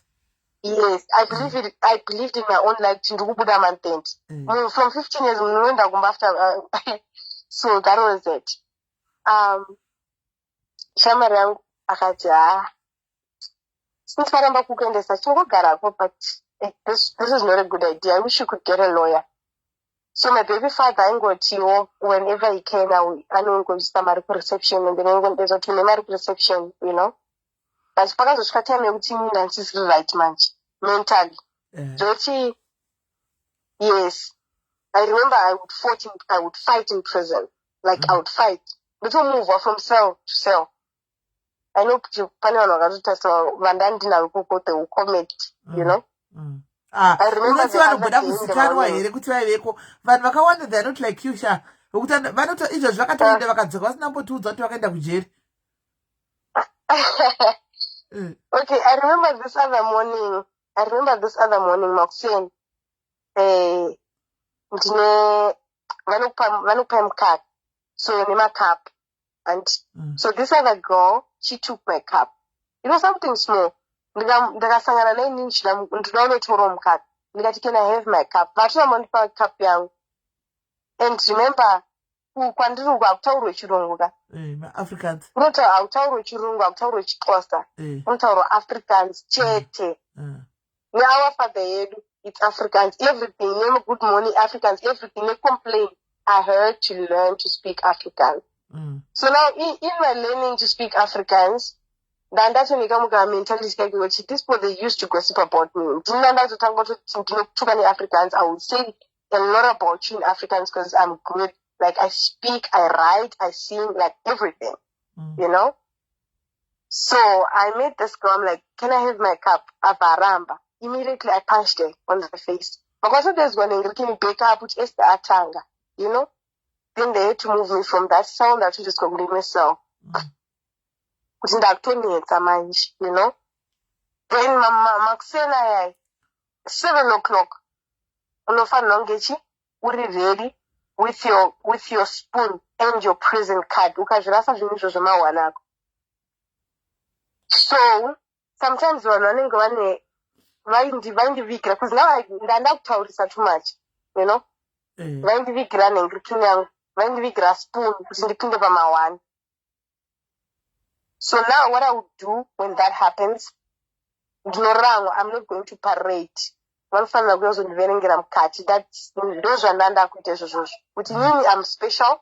Vanofanira kuzondiverengera mukati. And it's a problem. It's a case against me. I wasn't okay. I'm going through a lot. I wasn't okay. What do you mental health? Yes. What happened? What Esther school? Saka watoramba kuparade. Guys, are you listening? Are you listening to what she's saying? Kuti bitterness street I say. Murikuteerera ka. Go ahead, Esther. Andicho nengriking. Andipindure. Ndotoramba ndakanyarara. Remember, a whole captain. Actually, ndototasa outside. Ndotofika gumbezi rangu ndorara. Ndini ndega ndiri museini vanhu 62. Ndine vanhu 62, ndine 62, vamwe 61 vari pano. Ungondisiya uendake pano. Then you know what I would do the next day? Ndobva ndanengriking. Ndobva ndasona uniform yangu. Ndatine mauniform awaiti. Ndoidesigner. Ndoisa zikuvhenti nenge rakasvika apa. Ndobva ndapfeka nemaheels. Ndobva ndati nechakidi. Vanhu vese pavanenge vabuda, ndomira vanhu vese kuti vabude. Then ndozobuda last, ndomira kulast kumashure kwekwe. Nespoon yangu. Obva vati counter. Obva tabvunzwa macomplaints, request. Obva vati vovouya pandiri. Votouya pandiri macaptains ayaya. But Esther, why are you doing what you're doing? Because you know very well you are damaging state property. You from your white is state property. And I know it's issue so talk if up. Then I'll be like, oh, okay, I'll show them. Then I'll go in. No, we've never seen a Zimbabwean that's rude like this. No one ever see and then I'm cutting. Don't figure my pajamas and I'll go in my blankets while they're waiting for me and I sleep. Yeah. But yeah. When what's up because of kukutonora foot at some point, this is around you. Kukutonora, Esther, which one are Timmy because of you. When what's up, and I didn't care, I would just sleep. And then I down bed. Can only down bed, miss my shit with Vara special. Those with Vara like I'm stuck on anyone's face. I just want to be alone, you know? So I became a problem. So now, this was on a Friday. So nandine shamwari yangu angaini mwana wake aigara kumothers and babies. Avatu uya kuzofona. Every time panozofona evanduzi. Nandine shamwari tu muZimbabwe nemumwe kuLesotho. Yes. muZimbabwe akabva abuda. Pandasara neuyo. Uyo andasara nayo kuLesotho. Anga akasentencwa 13 years for drugs also. Avandis, Esther, I need to tell you something. But if I tell you, please don't tell anyone that I told you. She can, and that's what is it? She can say, your name, and you outside Terera. So what they are planning, they're taking you to Johannesburg on Monday. Drafting a 2 year with children are going to talk to Johannesburg on Monday. Oh, that's how you went to Joburg, yes. Yes, and even now, I'm like, I'm sure that going to Johannesburg. I'm okay now. Like, until it was at the beginning of my sentence. Yes. Yeah, so I don't want to go there. And at the same time, we also don't tell anyone. But I don't tell any members, and then we don't know that I'm not sure, but it's possible. But what we can do is, I saw that you only have a handbag now. So ndakutengira a bag womberekisira hembe wisa zvinhu zvako zvese mumo kugara uri saka wataura nyaya yemaheels aipinda sei kujeri maheels ndaibvumi unobvumira kupfeka zvinhu zvako zvese anything's allowed Okay. Yes, she's just got to take a your private clothes, they take it. Okay. Oh, Your right. makeup, your shoes, your toilet shoes, everything is allowed. The only thing that she's not allowed guys, to... comment section, you have to learn. You have never been to prison. Amusati maziva kana mchiziva jere kujobeka muzire Cape Town. Chitererai mudzidze. You cannot know anything, everything. Listen and learn. Anditika, right? Saka kotsono dzinopinda. Sono, ndaenda kudenda isona. Oh yeah, why does it sona? Design. All right. So now, Shemaranga got okay, this was on a Friday. Saturday, Sunday came. I got also phone foot. Friday, Saturday, and Sunday, they my sentence from Friday, Saturday, Friday, Saturday, and Sunday. Every prison do maruzi why. So now, I will also phone about 20 days after I know my location. Esther, just be ready. I don't want you to also say no. Make sure that your things are in order. Okay. I want to tell you something before I forgot. Paka we are in the remission. Yeah, no bulisa wanu jail. Corona parole. Corona parole. Paka tanga COVID bye. Paka in corona parole. Taita one confirm kuti ndaive naye kujeri. Thank you, Kelly. Yes. Thank you. Otherwise vanavatauri wagona zvako Kelly. That's the start of healing. So paka inonzi corona parole yaitora 5 years from your sentence. Munhu angasendetswa nhasi as long as sentence yako iri 5 years uri kubuda mujeri. And inini dai pasina kuti nyaya ye12 months yanda ndichikudza yeye dai anga akagadziswa dai ndakabuda that same year. But because of anga sina kugadziswa ndakabva ndanzi zvoni you don't qualify. I watched people live in prison. I got depressed because I was like, because of only 6 months, I don't qualify for this. You know? Okay, fast forward. This is on a Sunday. Remember, we have a grab bag. I got Esther, I want you to be careful. Here's your bag. I don't get a bag around. I don't hear any more phone numbers. If you need anything when you arrive. If you need anything when you arrive to Joburg, please call me. We got okay. Mandatombopheka zvinhu zvangu ndikati hawana kutamba nena. Mandapheka zvinhu bo. Ngatatorara. Tinofanirwa na 2 3 4 5 6 7 8 9 10 1 a.m. 2 a.m.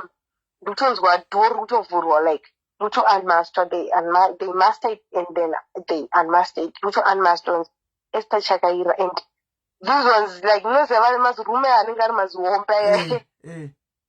Yeah, one of the EST, if you check, no one wants to see my prison, even what right. They are huge. When I figure my t-shirts are black and brown trousers, I got to meet up at those guns. Esther Chagaira, go out right now, you are leaving. Just like that. Now I talk about a few things on Nancy and I'll preach him, I'm still on Nancy Karan out. Okay, network. Guys, regai munhu ataure nyaya yake tingamitsa nharo twai kujera kutoke magogi ari kutaura nyaya iri papublic and jere it's a public thing. Hapana iwe yekuti angambonyepa chichara zvimwe zvinhu zviri kumumisa kudai tokutadzi ari kunyepa ataura chokwadi musikana. Hello Esther. Kuti ari connecting I don't. Hapana tari kunyepa achitaura zvimwe zvinhu zvakadai so toti ari kunyepa zvegogi.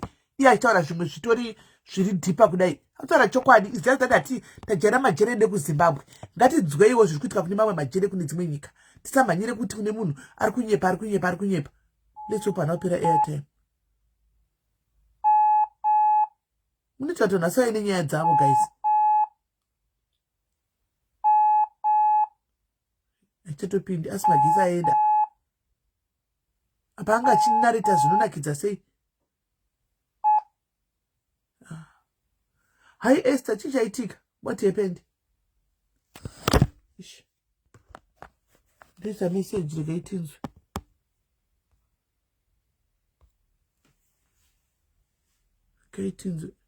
Maybe data rapera gaitinzwe. Initone one tick. Tika manya muda ari kunyepa. Guys, munhu ari kutaura zvinhu zvese zviri papublic kudai. Hello Esther. Yeah, I think it was the network. I don't know. Okay, I think so. Tatofunga data rapera, tatodusa data kuti pamwe rapera. Every day. Ndipe namba. Namba idzozi. Namba idzozi. Ndandoshandisa paWhatsApp idzozi. Alright, ndokumbira kamunhu ari kuSouth Africa guys, auya atorewo namba andisiro data pamusikana pamwana wedu. Ndize kuzimu here. Uri kuzimu here? Okay. Oh, yeah, nzimu.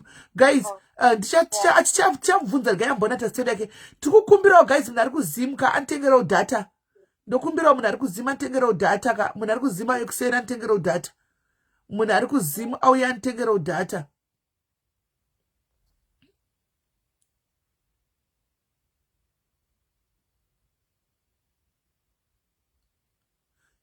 Munhu ari kundokumbirawo guys ndokumbirawo munhu ari kunhingikiri ari ku Zimbabwe auye ndimupe nhingikiri nhamba antengerawo data.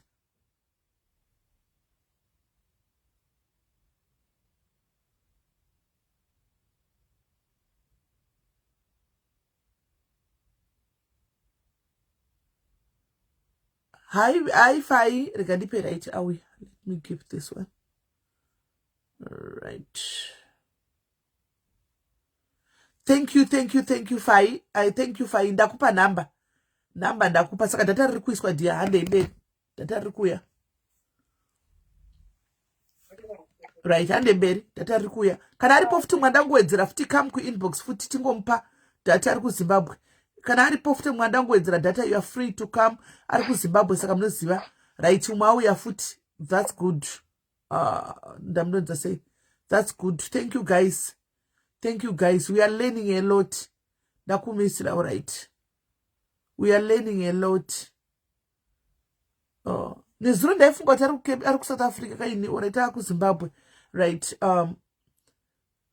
Data mongoziva nyaya dzekuZimbabwe dzedata iyi.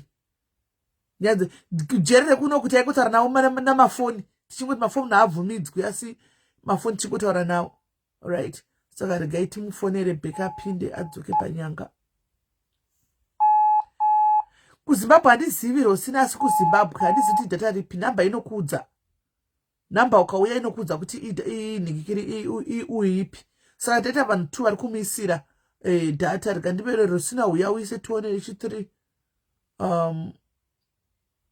Ndakutokuisira rosina ndakuisira namba zvakare saka tane 3 people vari kuisa data. Right, chienderera mberi.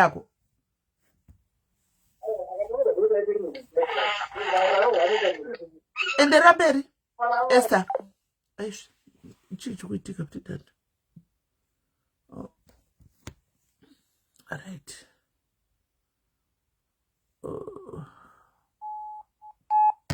Network kuZimbabwe.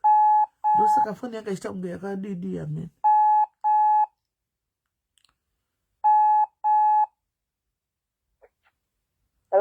Hello, yes. Now what day 20?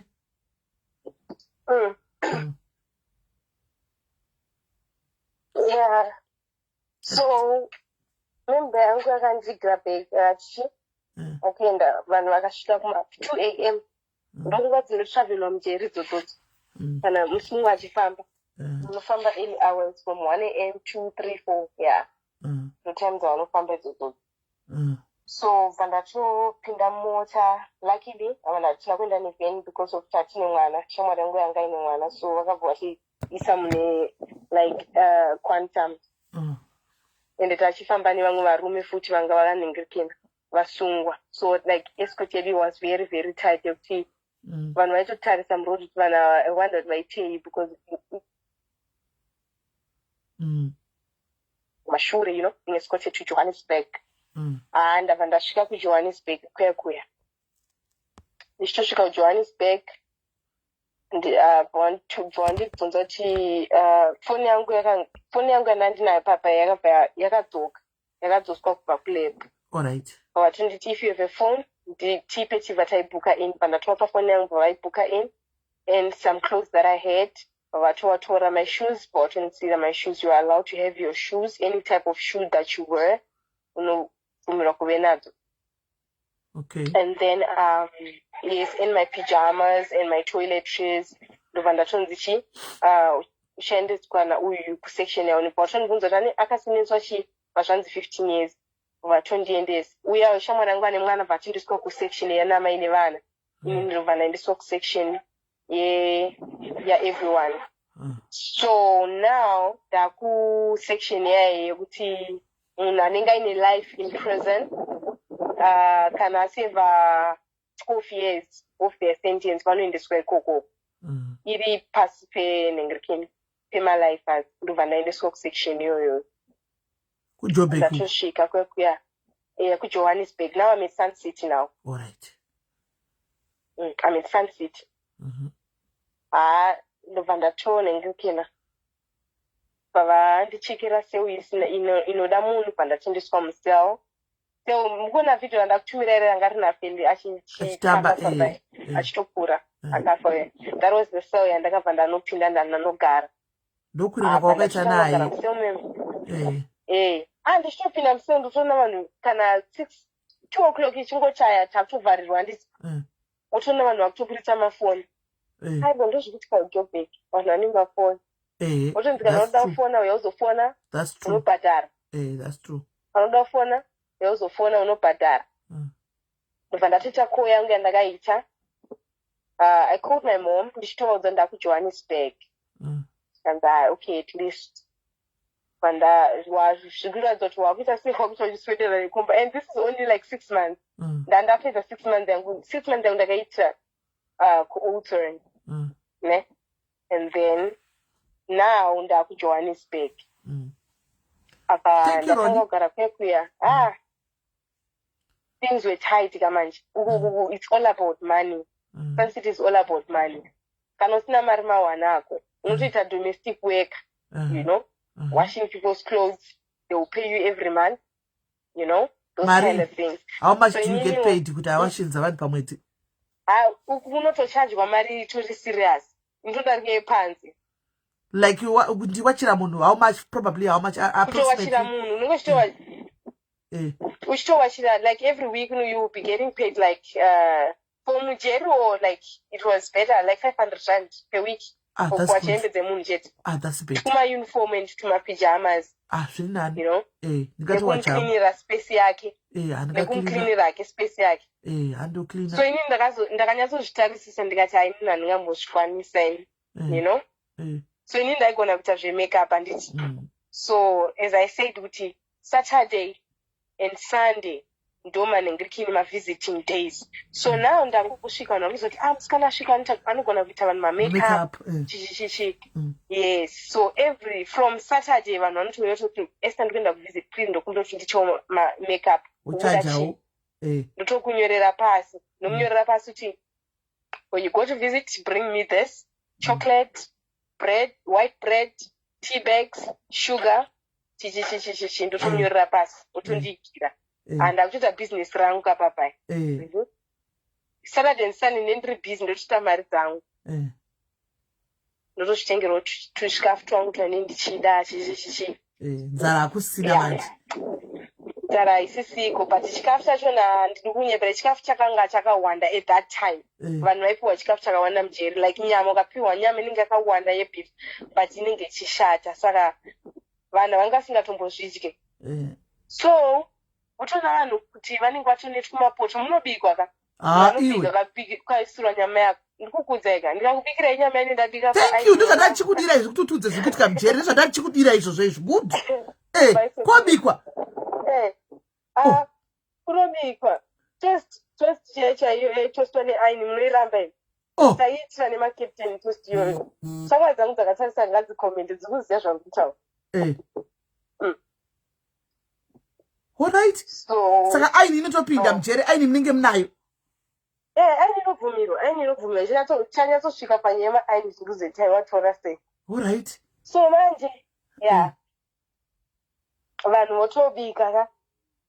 Kana amaneri munhu otokudedza kuti ukupewa here chikafu. Alright, katibodzokera panyama kubika. Nyama iyi munoibika sei? Munobika nei? nyama hanti kune kitchen pane main kitchen yedu kumain kitchen kwedu kune vasikana vanoshanda ikoko. I'm sorry to say this, but I think I will just say it. Yes. So vasikana vanoshanda kitchen kuya vanoba maoil neonion. All right. Vanoba oil voba onion. Saka unotozototi ana Esther vachauya vachizotenga. Okay. Saka it's all about hustling. Umwe nomwane hustle yake depending nepauri. Unofa kuti hustler uri papo. Okay, inodya pakasungirirwa. All right. Money in their own way in prison. All right. Okay. Yes. I know. It's so cool. So everyone has got their own way of making money. You know. And then sorry. All right, no, that's fine. Yeah.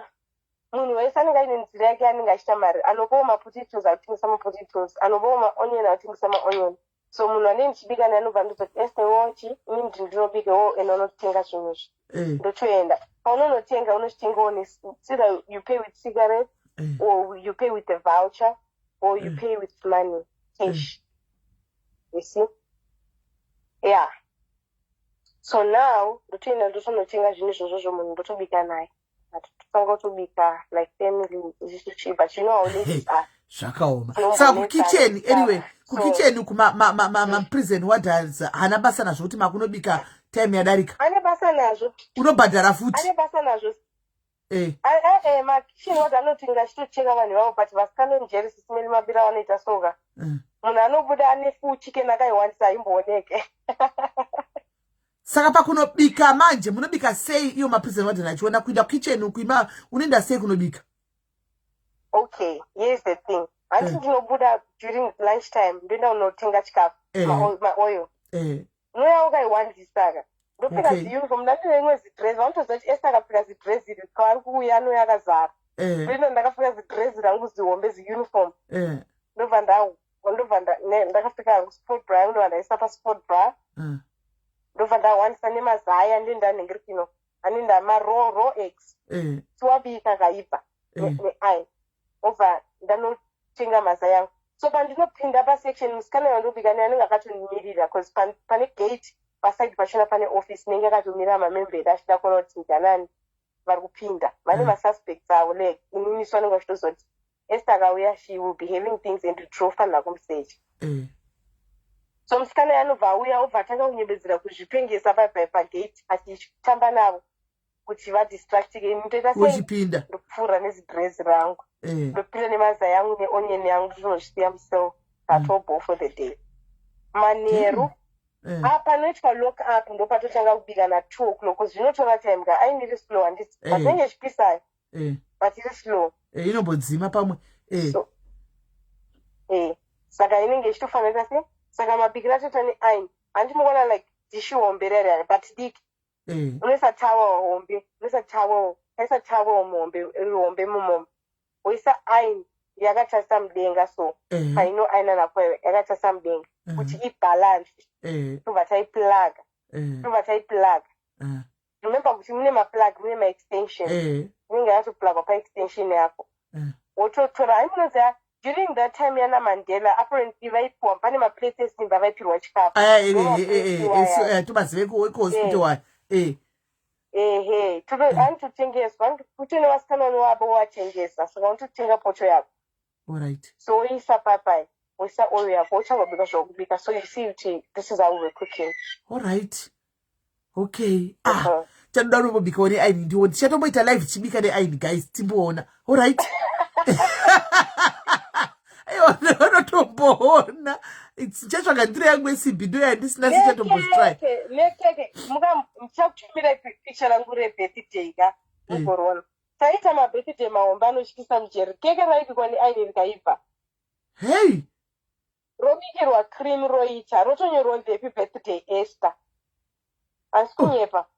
Ewa kunyepa usikunyepa hakuna kuti haungambotsinye paruzhinji pakadai zvemujere nokuti vakawanda vakaenda kujere vanotoziva ipapapa. Yes. So yeah, ndomabikira taita iwayo. So now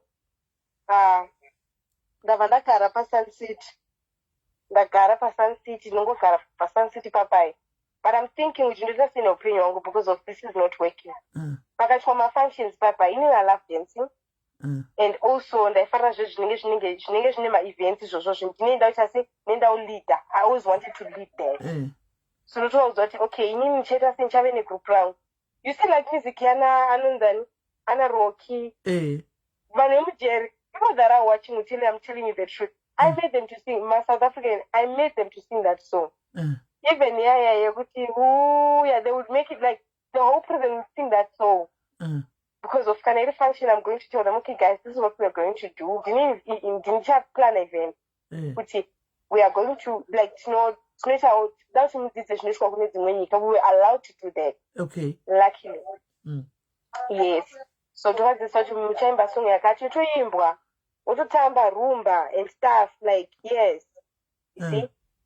But then to me it was not enough. I wanted something serious. So now we are in 2020. And then they got no, I have to change my life. The Vandaita say I applied for school. Ndikatanga kwenda kuchikoro. Nachi started from this section. Ndichienda kuchikoro.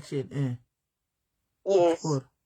So nachi started from this section, normal section, ndichienda kuchikoro. So now ndakatangira pa level 4. Level 4 grade it's like grade 9. Or grade 8. Yeah. And ndizvo. Hello? Hello, andinyatsozviwa kuti level 4 ichi. Ndakatangira pa grade pa level 4. Level 4 yangu ndikapasa, ndikaita grade 9 ndikapasa. Ndaenda grade 10 ndakafaila maths. So now I was like no.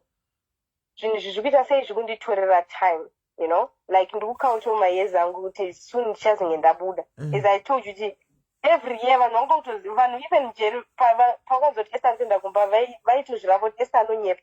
Every month Esther anoenda kumba ndozvavaitonditi. Esther anoenda kumba every month. Because I didn't want to accept the fact that I was sentenced to 15 years in prison. So my only way to deal with that, ndaitofana kutozviudza kuti Esther kuenda kumba month Mwari is going to open the doors for you. That was what I always told myself. Yeah, positive thought. Yes. So during this time, pandakafaila maths, I was not okay. Ndakatanga futi zvandaita kuba ndiri also njeje. So I became rude. I don't parade. I don't talk to anyone. I do my things on my own. I don't speak to anyone. And during that time, I phone. I had my personal phone, man. But when per WhatsApp, sometimes there's not to pin do it. Then did you maybe per Facebook? The show my life then then yeah, that was how I was living. But then chat around even people that I was staying with, they would tell you, Esther, that's how Esther was. Saka kujere baitotuona here, baitotuona kujere. Ndaitokuona everything zvese zvinoitika panze ndaitozviona because I had a phone. You know that I had a phone. We used to talk, if you remember. Yes. I had a phone. Phone yakatonaka futi. So yeah. Ndandane phone. But mamusinga bossa anti vanobosa chachitora mafoni amunambotorerwa mafoni. Inzweka. Mafoni aitorwa sisimeli. Like my first time pandakatorwa phone. Pane shamwari yangu. I won't mention the name. I know she's watching. So it happened that my phone tinotanga kushandisa mafoni at 3 o'clock. 2 o'clock vanovhara. Tombovapa 1 hour kuti vaite marounds avo. Tichitarisa kuti vanogona kuuya here kana kuti havauye. And it's told us that coast is clear. Everyone knows to put some phone. So here I rather pat bed pam soro. You mean that she rather pat bed guppy? Ye pass. And I said I think go pin themselves. Yes. I think go pin themselves. She liked me. Like, you're so good. I like your vibe. I thought she not just start with my friends. This is the first day. That same night, I chance her phone I got pam so panels pagaga to patch pagaga. Akagara pagaga. Member vaya mona vaya chunza phone. Avanye pocha isi phone. I think it's noisy. Can I drop and call back? All right. All right. Yeah. Okay. Pamwe pacho unotondugwa nemunhu anenge ari mujeri usingatombozivi chuwa. Ndo zvinotoitika izvozvo. Zvinoitika. Sure. Zvinoitika. Vane mafoni haiwa zvemafoni tozviziva togara nemafoni mujeri tozviziva edu. Apa anogona kunarita nyaya yake sei? Zvonemi. Foni inongoramba ichibudwa ndakaisa pachaja zve kuti iite ichichaja. Zvakaoma. Emi.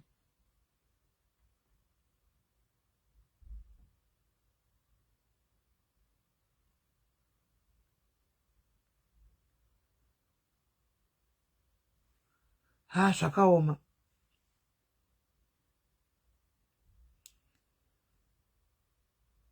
Haya.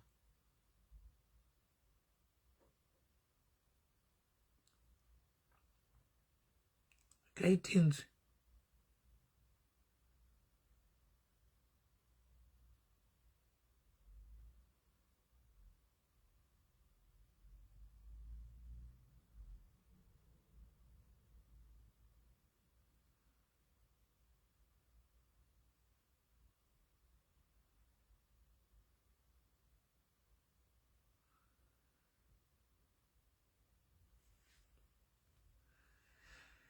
Zvakaoma. Atida tombotuta tosti aini ndamboona kuti haufa.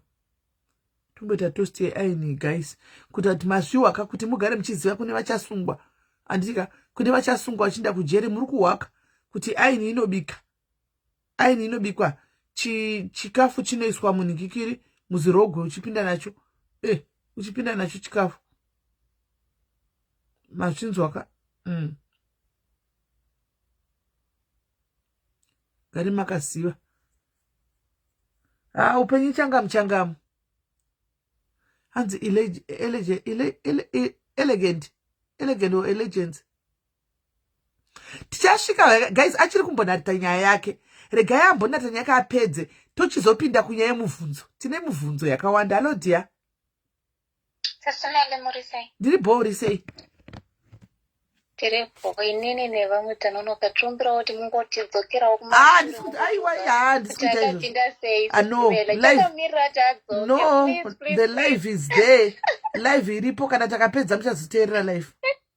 Takamira tadzoke Sisimele. Aiwa live muchazoteerera kana nyaya yakareba ndimboiti izvozvo. Kana tapedza live muzoteerera muchiwacha muchibika muchiaina muchiteerera kutanga kuti arutichi akati chi. Alright mama Shakira, thanks. Alright babes. Dzokorodza nyaya. Kana. Kujere kune vanhu vachangangugwa guys.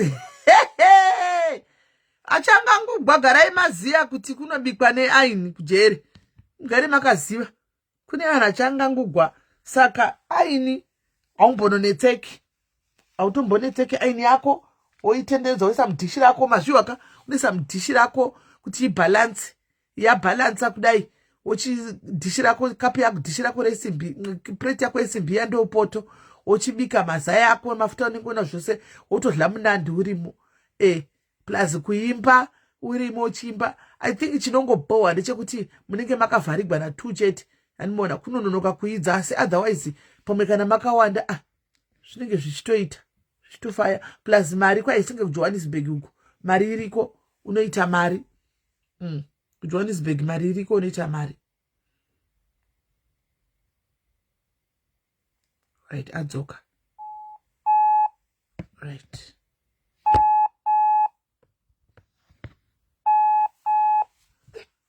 Hello? Right, tadzoka.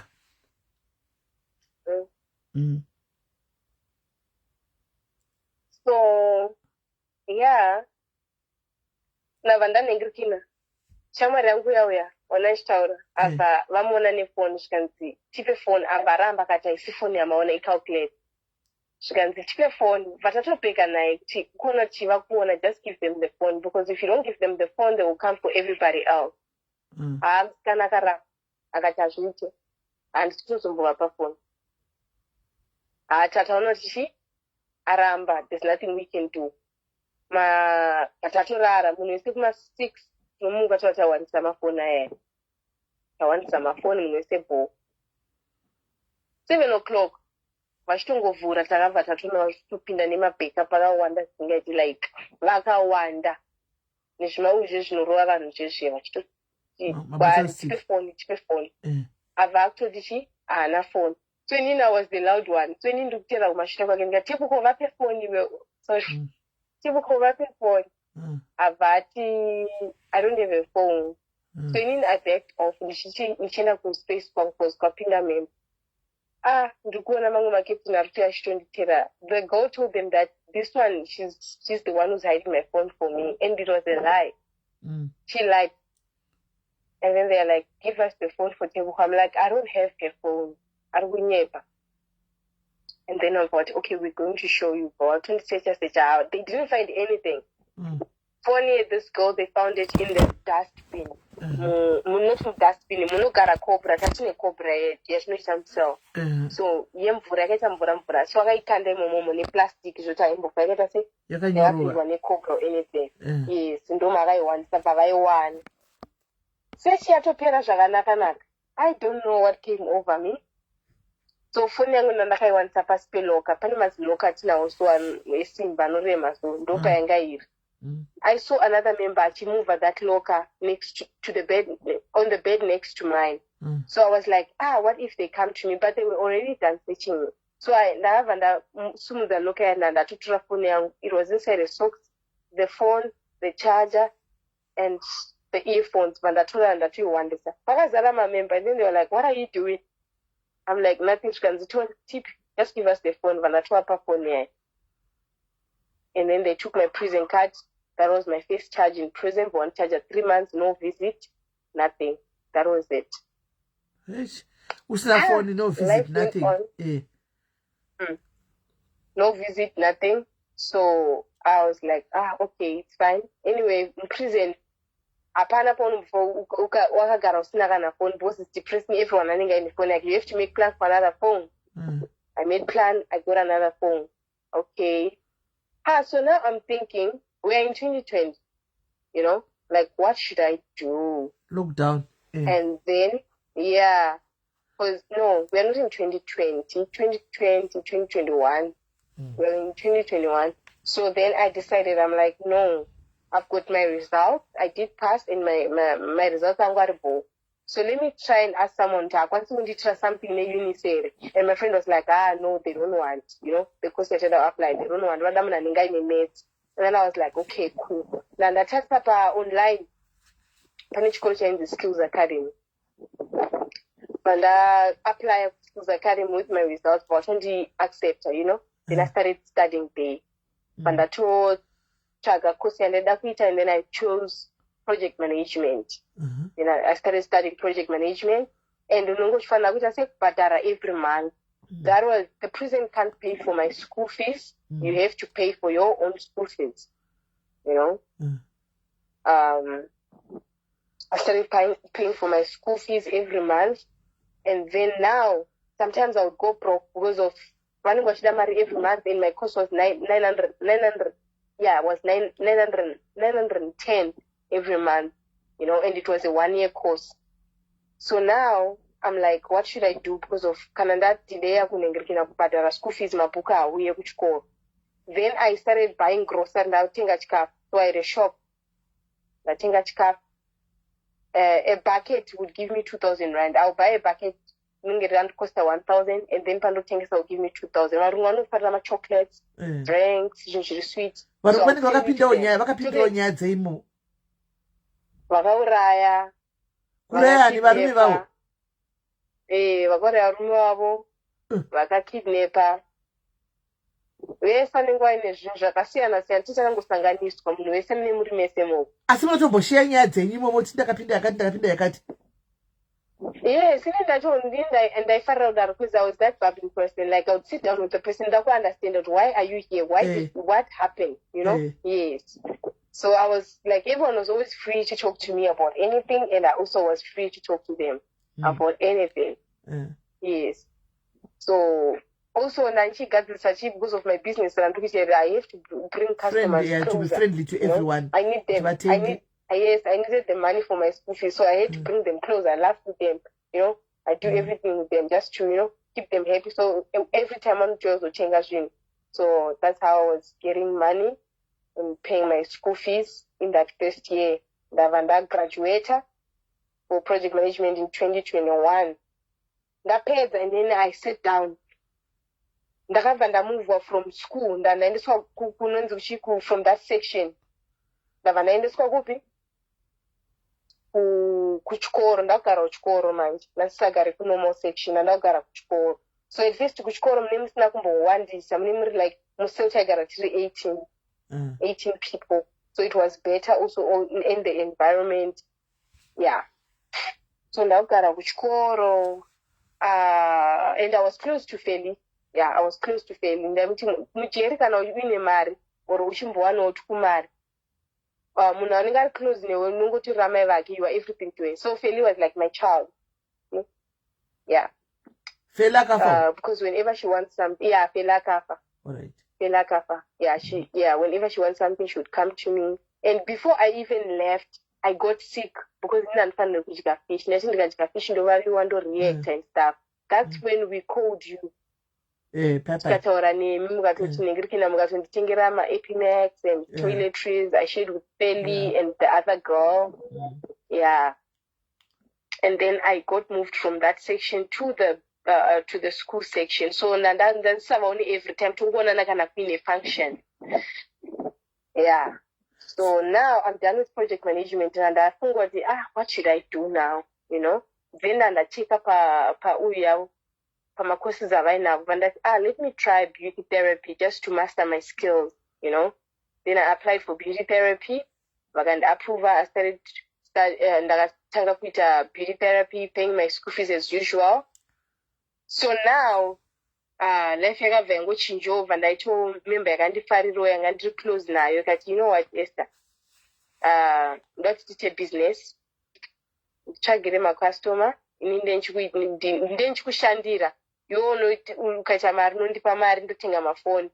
So yeah, andaita member yangu yandanda kushanda nayo, so ndoyaindigira mafoni. Anga ari panze, yandigira mafoni. Alright. Anotoshanda, anenge achitoshanda neni mukati. Even I was loved by many. Anenge ari panze. Like ma'am, anenge achishanda nesu mukati momo. Asi achigara panze nawo. Achigara kunze ya. Oh yeah, yes. Achigara kunze Antopinda nawo otondigira mafoni angu. Inini ndindoviga mafoni angu ndozoti mangwana ndine delivery. So I have to pay. Like I have to focus. I'm business minded. I have to focus kuti I have to risk kuti ndinofanira kupadira munhu anondiendesera mafoni kune vanhu vanenge vandipa mari dzavo. And then yes, my transaction nechisiro my account. I had my own personal account. Nechisiro mari yangu my account. Pando month ndichisvika ndozoti ndiri kubhadhara school fees yangu. I don't want to owe the school. I would pay my school fees.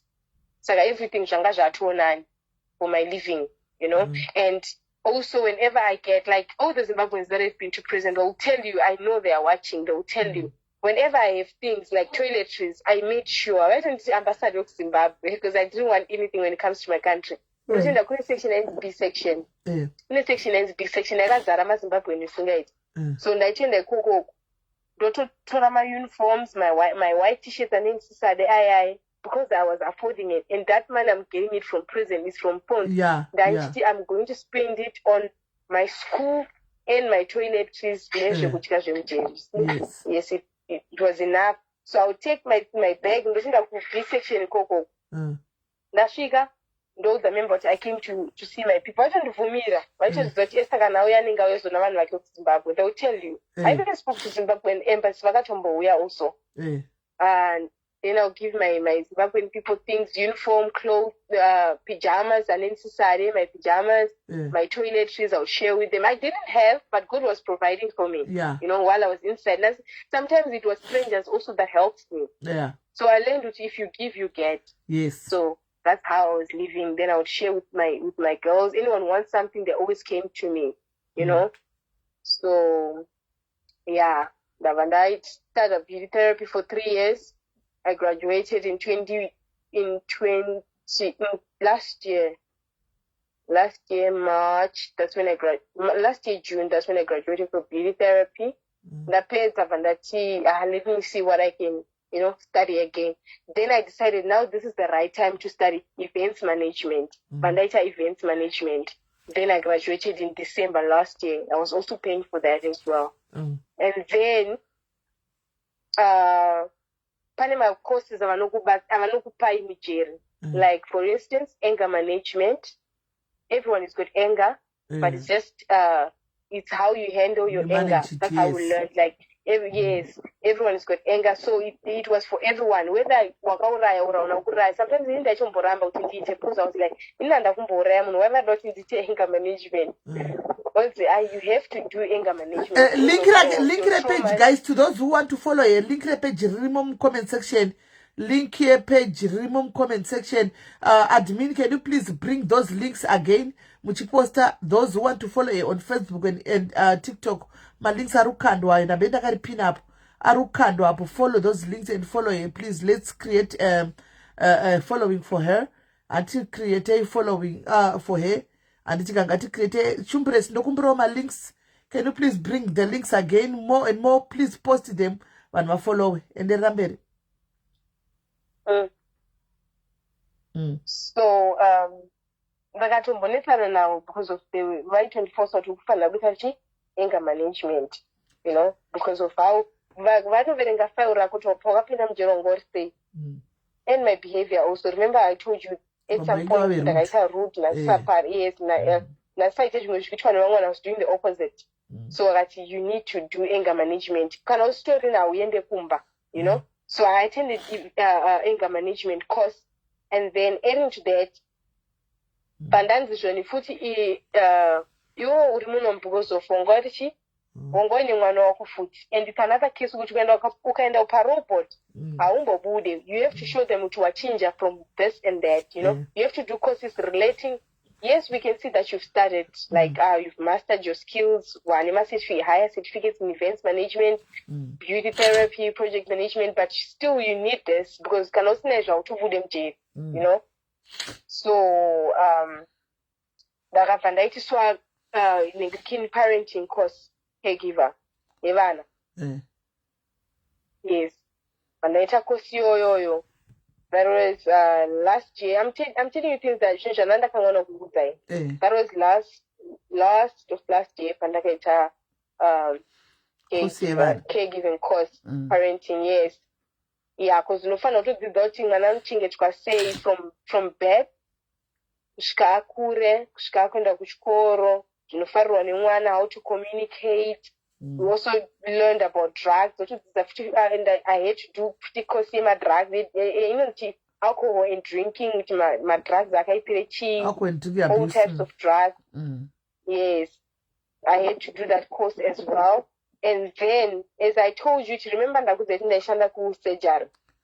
And then sister was showing this subject to Munora. We also test her and find out check her BP and stuff. But there's an opportunity, HIV and AIDS. I actually first attended the class, and I attended the class here. So I was doing well. Cannot class more my questions and stuff which answer or also like we should teach about HIV and should protect them from HIV, should protect them from STIs. This was about TB, it's an airborne disease and whatnot and all that. So now I got an opportunity after attending the course from outside. It's just that I don't have my certificates next to me. I will refer to it in the way company, but it's big there in South Africa. But I've 10 chats. So I attended that HIV and AIDS peer educative course. Then, but I don't know who picked me. Like, please take Esther. I think it was one of the members I identified who was. I would please pick Esther. She needs that. And then I agreed because of I also had like things that land up to 0. And then I attended the course from scratch, from HIV, STIs, TB, how to handle them, how to cancel, munhu anenge asiri kunzwa zvakanaka, and or suspect, how you can advise the person to go and get tested and take their medication, and make them also feel like everyone else, like I'm kind of stigma and stuff like that. We learned all that. Pandato pasa, and I got my certificate just before I went out on the 15th of December. I got my HIV and AIDS peer educator, like I'm a peer educator. Yeah, and then dakazoita painting as well. I did painting. Painting, it was because of vakauya vaitasa vaizoti like, okay, mskanzo, the only thing that they knew was the estantengesa mafoni. The rest haana mskanzo, like even paka, because sometimes pane varume vanouya kubva kumen's side vasungwa vanozogadzira matoilet, and it pakana vauya papai vanhu vechikadzi, you know how they are, like it's been long vasina kumboona vanenge vachiscream vachingoita all those funny actions and stuff.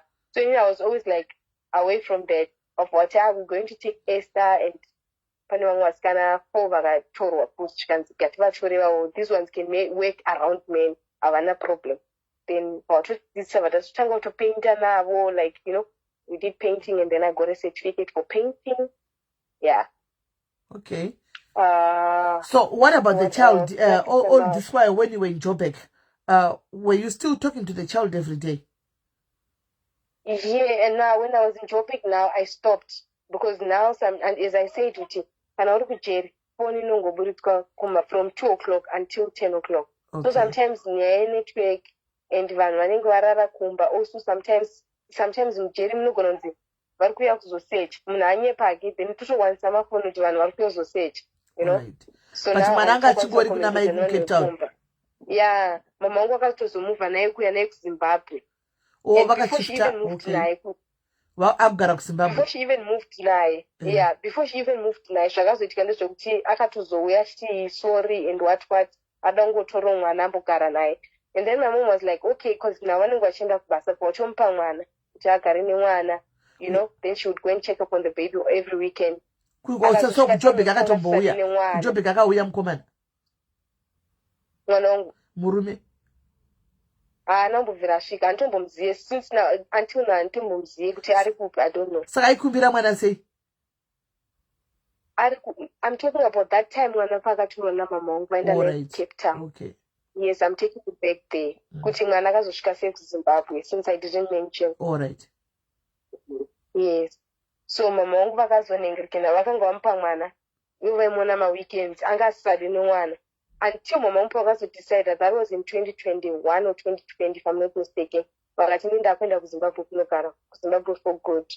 Saka vatongomunyevera kuti ndikutora mwana for Christmas, because my son's birthday was on the 28th, and nomuzosi on the 28th, vatobvuma, but musatorembedza, just take the boy. Vavaenda naye ndomatorera vakaita mwana vautoya naye kuZimbabwe, because angasadi kuti angasadi nemwana. Ndobva vatotangogara naye kuZimbabwe from that time until now. Anogara namama wangu. Okay. All right. So ever since mwana aenda kuZimbabwe, haana uzomboteera that guy? Haana, but he used to hanzi aingogara achingofona and stuff, akazoregera ke. Ogara achingofona. So now he knows that you are out, right? Yes, pakaona pa-ENCA, and ENCA posted me. Okay. So he saw that, and then he started calling prison.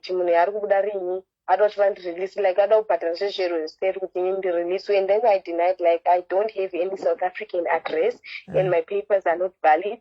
I want to go home. From prison, I want to go back home. Oh yeah, so, you really wanted to go back home to see your child as well. Yes. And to start afresh. I wanted to come back home. And to start afresh. I didn't want, even if there was opportunity, I didn't want. All I wanted was to get back home. So let's go. Let's take you back a little bit. Kujeroko, you were musikana, wechidiki. You were sexually active before you got in. You had a child. So how were you doing it in prison? Maita say.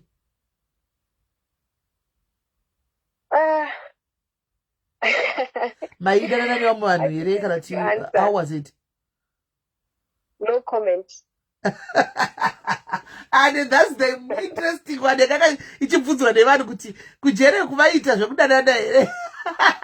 Anyway. All I can tell you is kujeri my relationship at serious. Okay. Yeah. All right. But no comment from But my side. No comment, my but relationship yeah, sayani ngari ekuti eimomo just to while up time. Yeah, but want to show to outside. Want to run a check. Actually, serious, serious relationship, and they know. And stuff. So Like, there will was be a time. but my relationships aya anenge ari same wanti kwete kune rimwe different so because munozosangana Let me tell you, my relationship I smelly. I just want to send the word out there. Please, look out for them because of sometimes vanhu vanopedzera kuita zvinhu zviri wrong because of havana to get that because of you have to sell yourself. You know what I mean?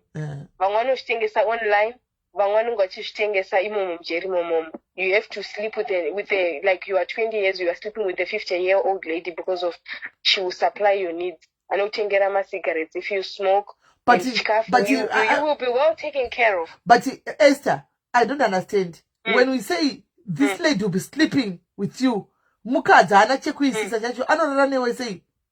Ati zvingoni anenge achikubata bata chete hapana zvokubata kapa. Ismail atori marelationship chandukuze relationship ari serious. So it's vanhu vatororana, vanhu vatororana mujeri. Saka mujeri. All right. Saka mujeri mumoni kushona nemukadzi wako like mutozati uyu bhebhi rangu. Yes, zvitozikanwa uyu ibhebhi ranhengiri. But manje munenge muchigara mese muri 16 kana 18 museo. How do they become sexually intercourse kana makawanda udaro? Zvinozonzi mujeri, you must mind your own business. Handiti wakasungwa hauna kuya kuzotariswa kuti nenge akuita zvakati. Vanotobva kuzoti on your prison card pakanyorwa zita rako nezvako. So what happens in the cell stays in the cell. But sometimes normally vanogona kuti vakanzoti paita new couple musel vanobva vakuseparate umwe otoendeswa kune imwe cell umwe oendeswa kune imwe cell. Okay, so meaning to say kuti couple iri museli 1 usiku kana vafungana vanogona kutonyangirana votoenda pamubhedha imomo mune vamwe and you guys just have to ignore because you are minding your own business. You are not. Yes, you have to ignore. But uchitoona uchitoita. Not really, because vanenge vachitoconsider sevanhu vakarorana handiti. Saka vanenge vachitoita sari mublanket ravo. Saka iwe kungofuratira. Kungoignore. Okay. But hazvizoiti manje kuti uignore because iwe uri munhu wenyama wagarawo 2 years dzako urimo hakuna munhu wamboonawo vanhu vachishinyira vari pasaidi apa. Unotozongotsvakawo wako. Isusu 8 years takatodzipenda wani. Obvious watove nacho chimunhu Esther. Obvious waitoriwo nemunhu wako wemukati momo. Unenge unaye munhu wako asi kuti hazvizvo zvauri ndezvepanguva iyoyo because of the situation and the environment. Utongoita munhu kuti angokusatisfy ipapo but you are not a lesbian. Kana wabuda you go back to your original, you are not a lesbian, you are straight. So uchatsvaga mukomana. Izvi ndezvepanguva iyoyo zvokoti mungotundisana murimo mukati momo panguva iyoyo. Hapana zvaungaita. Zvinenge zvitori toxic. Vanhu vanotopondana kukwadzana kupisana nemakete mujeri vachirwira murume wavo nemukadzi wavo. Mukadzi. Achitozvinzi uyu mukadzi wangu. Saka kwaimboitwa zvebhaibheri here kujero. Kwaitwa zvechechi every Sunday kune church. Saka chechi ichiitwa pachiparidzo zvokunzi murume nemukadzi nemurume mukadzi vasangani. Vanhu vanoda here, vanotendeuka here manje pakadaro. Dhimoni rachona rinenge rakatopinda munhu zvisingatomboita. Anototi, I don't know how to say it in English or Shona, but vanoti it's a scam. Wototi taenda kuchechi vakatiskemba next time hatisi kudzokera ikoko. Like it's like kutaura nemadimikira scam yayo. Kutaura nemadimikira. Taenda kuchechi vakatiparidza tidzokera ikoko. Uti wakachitiparidza. Alright, vanenge kuti takuparidzwa uchechi. Alright. But kana itori chechi so vanhu vanotoenda kutopfeka maheels ako, murume wako otopfeka bhutsi yake formal, otopfeka uniform yake inenge yakatotonwa nemen's wear. A lady, you are wearing like a lady, motoenda nekahandbag, motoenda kuchechi mese, motodzoka. But it can be vakadzi. Kune vanenge agara nemalesbians kai. Pane vanenge vari straight vese. Vamwe malesbians vamwe vanotangira imomo. Vamwe vanenge vatori mastraight vese but vanenge vachitongoitira zvokutongoti. Like for instance, I don't want to mention them. I had like my best friend, anga ine murume wake. The husband was very, very rich. so vadanana nemusikana uyu musikana yaizviti lesbian vagere machokwadi so vadanana murume ndiaibuda first uyu mukadzi achisara kumashure so mukadzi ndio andatanga nemurume ane mara ndichi obva mukadzi avati okay iwe usaiti stress, what I'm going to do ndikukupa address yekumba kwangu kune murume wangu ungosvika kungogara for that period of time until ndabuda toba taita sei titora zvinhu zvangu toenda ndo madana vaidanana zvitori deep zvokudaro. So it was time about just want to leave akaenda akanogara kumba kwouya uyu pakufona musikana murume wake every time achamuwana. What's happening until vana vake pakazozomubvisa kuti mama shamwari yenyu makaifaya kumba is pregnant. You know? Yeah. Kuita kutenderana nechitinha kudaro vanhu mafriends. Pregnant nemurume yafuta nemurume yandii. Akazobuda here asi. Akatozobuda akatoita divorce and akatogara. I don't know if they're still together, but yeah. The last time I had watching this. Sasa zvakazvingori zvemarelationships emujere waya. Unenge uchidetera kuti ukuda chikafu, ukuda access to things that you can't do. Like ukadanana nemukadzi so anoenda kuvisit. Paanoenda kuvisita nokuigira chikafu chese chaunenge uchida. Especially kana uri murume unoitwa zvese. Vakadzi vemujere, the relationship in prison when you are a man, you will get everything that you want. Ukatorwa phone nhasi manje unenge wane nyowani.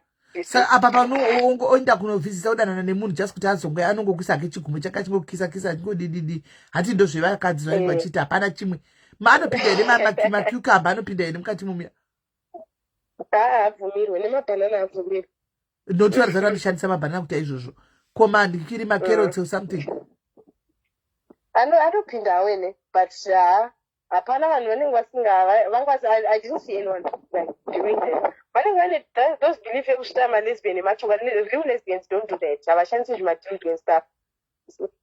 Iyo madhudhu acho aipinda mukati wabvumidzwe asi zvitori nani kana uchida kuti zvegay zvipere mukati kuti varega vachipinda nemadhudhu okutori nani zvitori bheta kuti vapinde nemadhudhu acho iwayo pane kuti because every day, like even right now as we are talking, I'm sure nyaya hombe yemalesbians anenge aro because vanenge vanongorwa every day vanenge vachihwira handiti wazviona saka kuti vatendera kuti vapinde nemadhudhu wayo zvitori nani zvinoita kuti zvive zvishoma zvokugwa izvi vachigwira ivo vamwe vakadziva vamwe varume wavo ivavo handiti wazviona. Alright, and then topinda panyaya yenhikiri yeshamwari yako akashayika sei mwana wayavedi ndaitaura nemi mose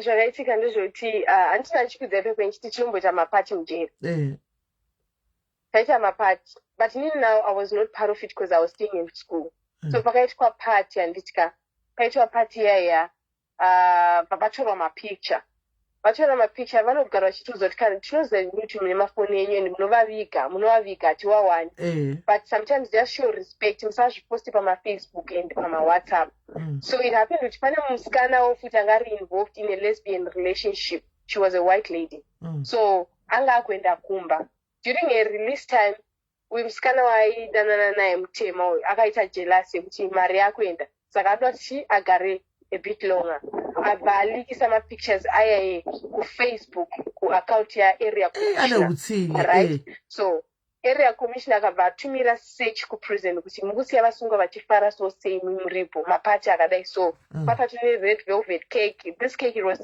actually I think it was smuggled in from outside saka zvikuda kuinvestigate kuti cake iri rakabva kupi papaita one akabva ati cake iri pane musikana akapinda naro wemuselman fed and nealcohol so ndopa vakabva vati vada kusecha kuti musikana aishanda kumaofisi mahombe vati vada kusecha kuti vawane foni yake vaivhure and then vaone kuti ndiani ari kuita zvinhu izvi so during that time pavakaenda kunosecha vakakuwana kana foni 1 feli ndiaita sei aiviga mafoni handiti aigona kuviga musikana aigona kuviga foni yange isingawaniki not in her body or anyway paaiviga papo yange isingawaniki so it happened kuti pakaita 1 futi mujera mushai munhu 1 aita sei anorumira anopimpa yes so pakaita 1 akabva anotaura chokwadi kuti chi mafoni akavigwa nafeli pakati ndopa wakabva wabata feli ane mafoni ayaya ndobva vamutora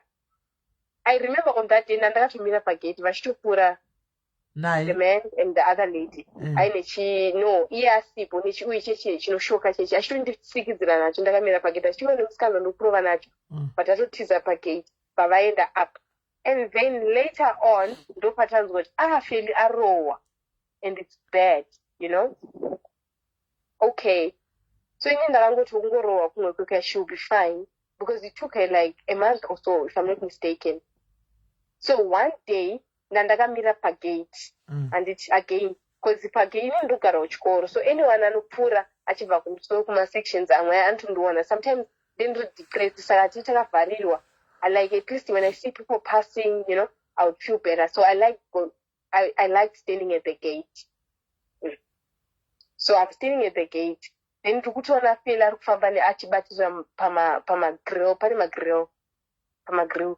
Ndichomubvunza kuti mwana wangu uri sei, because anditi mama wangu. Mwana wangu uri sei, akanditi ndiri right. Achaona chinhu ati ndiri right, but ndichaita right, don't stress.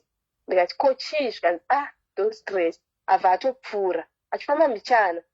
Even handinombozviona like, you know, I didn't see this one coming. Abva aenda kuhospital. This was on a Saturday, Thursday actually. Friday andakumbomuona. Saturday I got sick nandaendeswa kupi kuhospital. So ndasvika kuhospital I found her sitting on the bench. I still remember akatogarapo akatarisa pasi. Then I stood in front of her. Ndichitomuti Feli, you need to go back to the section because of you can't stay in this environment. Kuhospital kune chinungwa. Like vanhu vanenge vari kouva havatombonyatsochengetedzwa zvakanaka. I remember there was a Zimbabwean lady akafa necancer ikoko. Like mabatiro avaitwa hazvisi okay, you know. So now ndikutomupa advice kuti because ndikumuona ari munhu akasimba ari healthy, you know. So I need her to know kuti anofanira kuti asei kudzokera back to the section.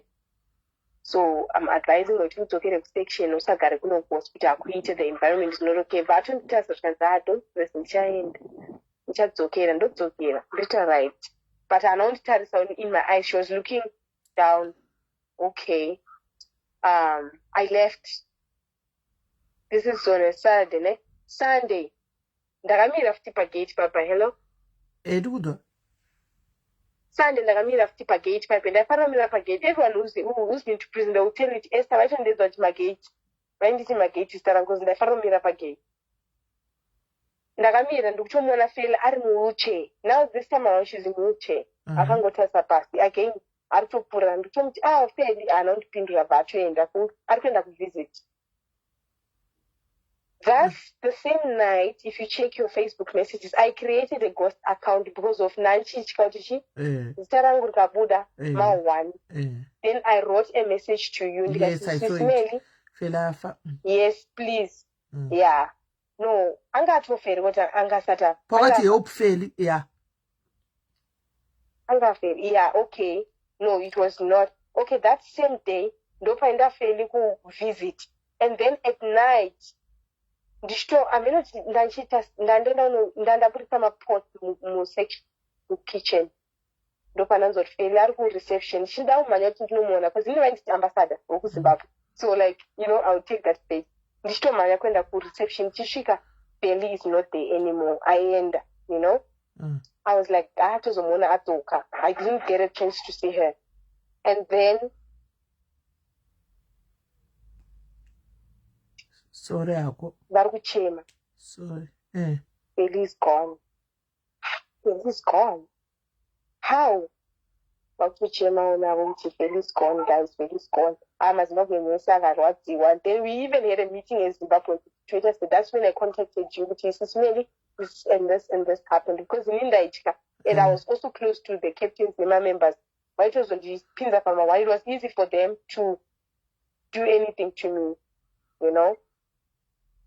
So Tata meeting and we tried our best. Katodaita ceremony ya Feli and then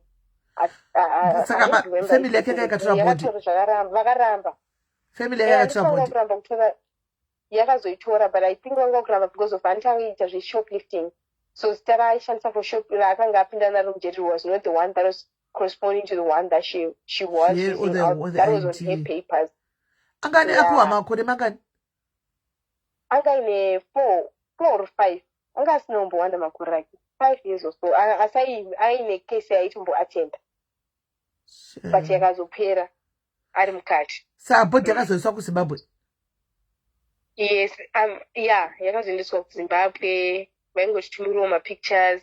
I got them from my friends because then I didn't get her number yekumba kwavo. The only thing I did was to leak the information because pasina munhu anga achikwanisa kuzviita, so I had to do it. Yeah. Saka jeri harina kuitwa responsible here pakufa kwakaita. Vakazviramba. Harina kana kutomboita responsible because vakangoivhara nyaya yachona. But the truth is akanga akakwara because akatotaura ega iye kuti pavaimurova achiyera tangba pavaimurova paipai vaimuchuka nechinengirikimi chandakudzeti chakatombosaiko ndakamira pagate. Yes, vaimurova nacho on her side here padumba obva atanga kubleeda. Sometimes paunenge vamushoka paipai inengirikini chisimbi cheshe chemukanwa ichobva charambira pamazino because that's how she was traumatized. She even told everyone about it. Yeah, kutsvakaoma kuroverwa seli yese zvakaoma kufira vanhu. Right, saka now that you are in Zim, do you have any plans of going to SA anytime soon? At the moment, I don't want to lie, no. You were traumatized in SA. You hate it now. It traumatized me the last moments because Deira ndandiri supposed kubuda muna March, muna June, and then papaita case ameno mumwe musikana wakangoti nyepero mujeri ake out of the blue kuti tamuita gang rape, and then because of that we were once close, me and the girl. So now that ndakwenda kumba vandiplanira izvozvo zvoti ini ndisabude because of I was like happy telling everyone that guys ndakwenda kumba manje. Then it affected that. Then vavaita my investigations inside and outside. Vaona to know she's lying and she needs psychological help. She was sentenced to two lives in prison. So vayazosiwa, and then vandaendeswa kuparole board. Naendeswa kuparole board, they checked everything that I had done in prison. But now we don't have anything bad to say about her because she's been doing great. The only thing we're going to do, we're giving you a date for 18 December 2025, you'll be leaving. So nandichiexpecta ndikuenda kumba musi wa18 December. Ndachogadzirira kuti ndikuenda kumba, and then all of a sudden zvikanzi hauna kuenda. Why? There's a paper that's missing. There's a paper missing on your ausati wa-approval. They said handina ku-approval. I've not been approved for court because ndofanira kuenda ku-court first, you see. So now vandazoendeswa ku-court kwekuya. Kana usvika ku-court is just a procedure kuti vanongokuti what's your name? Okay, uri foreigner, yes, and then you are going to be deported. Uchaendeswa kulindela within the next 30 days. Okay. Then ndavananzi ndikubuda musi wa22 December. It was on a Monday, I remember. Ndichaza 22 December. Ndopa ndaburitswa. Ndapasa zvinhu zvangu futi ndiri happy kuti ndikuenda kumba. Ndazosvika pagate, ndotoona pane transport yakandimira ndikuendeswa kuno. Kwakuendesepi? And then kunonzi kulindela. Because I'm going to be deported back to. Yes.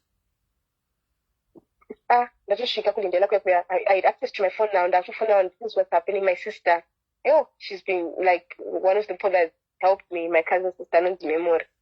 Yeah, and then when I don't follow, I'm going to be at Lindela. That okay, she will come. I was only to the phone to Lindela kwekuya. Hakuna ma phone. The only way unotofona pa mafoni mamemo. So now I'm trying to fix it in data. Say, how can I get a flight or a bus ticket? Because it's festive season. Saka hapana munhu anofamba, hapana kubuda, hapana kupinda. Michabuda January next year. Yeah. So there it was bad. Kudarika prison. Then at some point, I even felt Shashina trying to stay in prison, and then from prison to Zenda Kumba because of Kwanga kuri bad, the food. It was full, environment, dirty and all that. Kwanga kuri bad, and there also it's all about money. Chikapsachona chichigike. Achitombo chigike.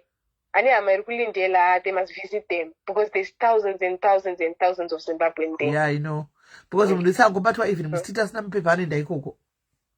kuri bed akutomboite akuite. But hauna kubhaniwa So- kuenda kuSA.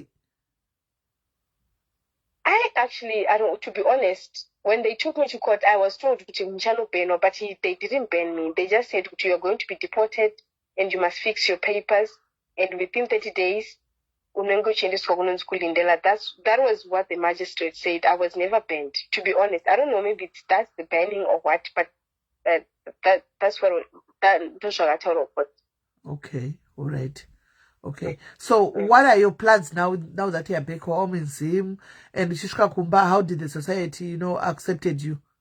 Anyways, Zim said he didn't know kuti you are going to Gerard. The whole society, they accepted me very well. Like, everyone has been happy. My family, Avandi Wokama, they are super excited. Everyone keeps on coming to see me. They still take me like a baby, and I feel like I'm a bit old now. My mindset has changed from a lot of things. Like, I'm very happy. Everyone is happy. My family, I'm receiving love from my family, everyone. Okay, so all in all, how many years did you save? 7.5. Actually, this 2018 and 18. So this young guy, I'm 8 years this year. Okay, all right. That's got over. Yeah. You got over the 6 months. Yeah, right. That's got over. So what are you doing now in Zim?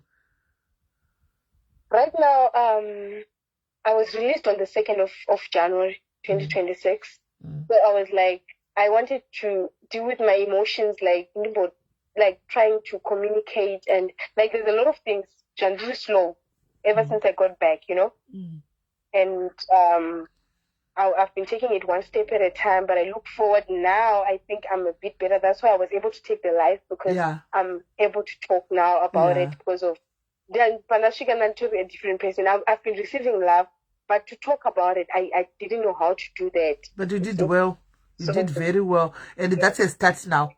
That's a start now. Kana watu kwanza kutaura pane vanhu 1,200, meaning to say kuti now even if you are, because I see a potential in you whereby you can go to schools and motivate kids, go around, share your story, talk about what happens, the dangers of drugs, those who get involved, the dangers of dating, maybe older people, and really right to know your person before you get into too much in the relationship. Just get to know your person, because trust wakikika uchifunga uti you could have been in prison for 1.5 years or Buddha, but because you trusted the wrong man, the wrong person, boakikiwa chiti usawe unobuda usina kana mboseva zvisezvo 100,000, because he didn't want to pay 100,000 to him. It was all about money.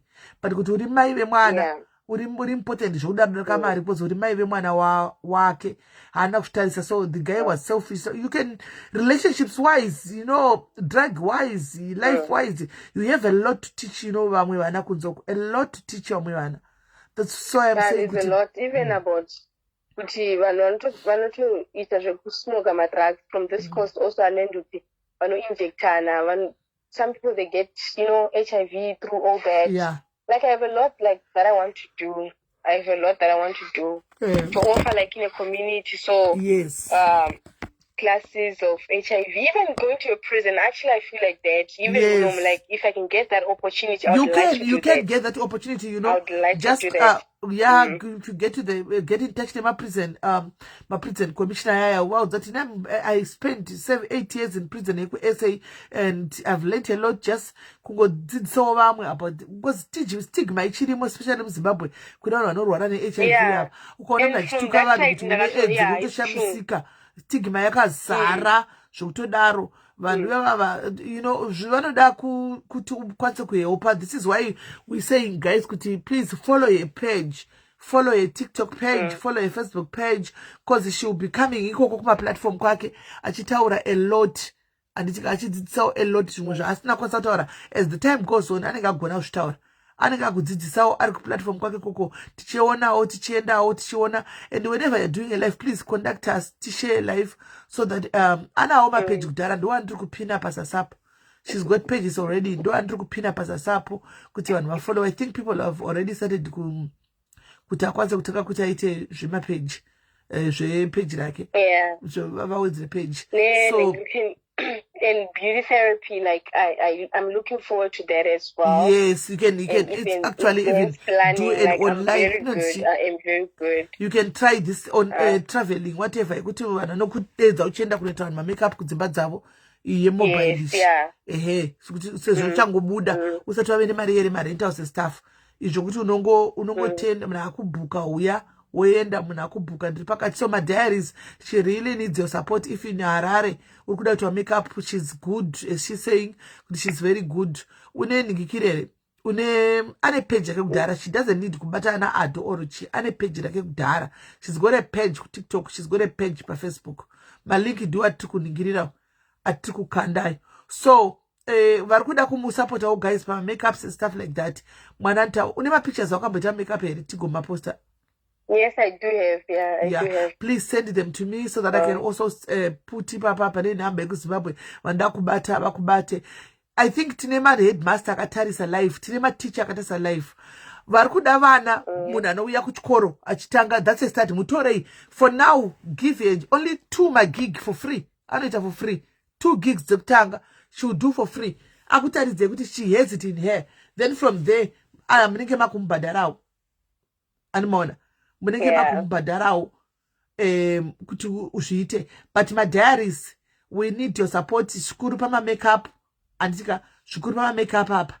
Sikudawo kuti aite ma makeup mwana achibatsira achiita ma makeup. Tichauya tukuya sobe manje tichatokutsvaga utotiitawo ma makeup teti tichitofamba tiri bling bling marare. Yes, tisupportawo.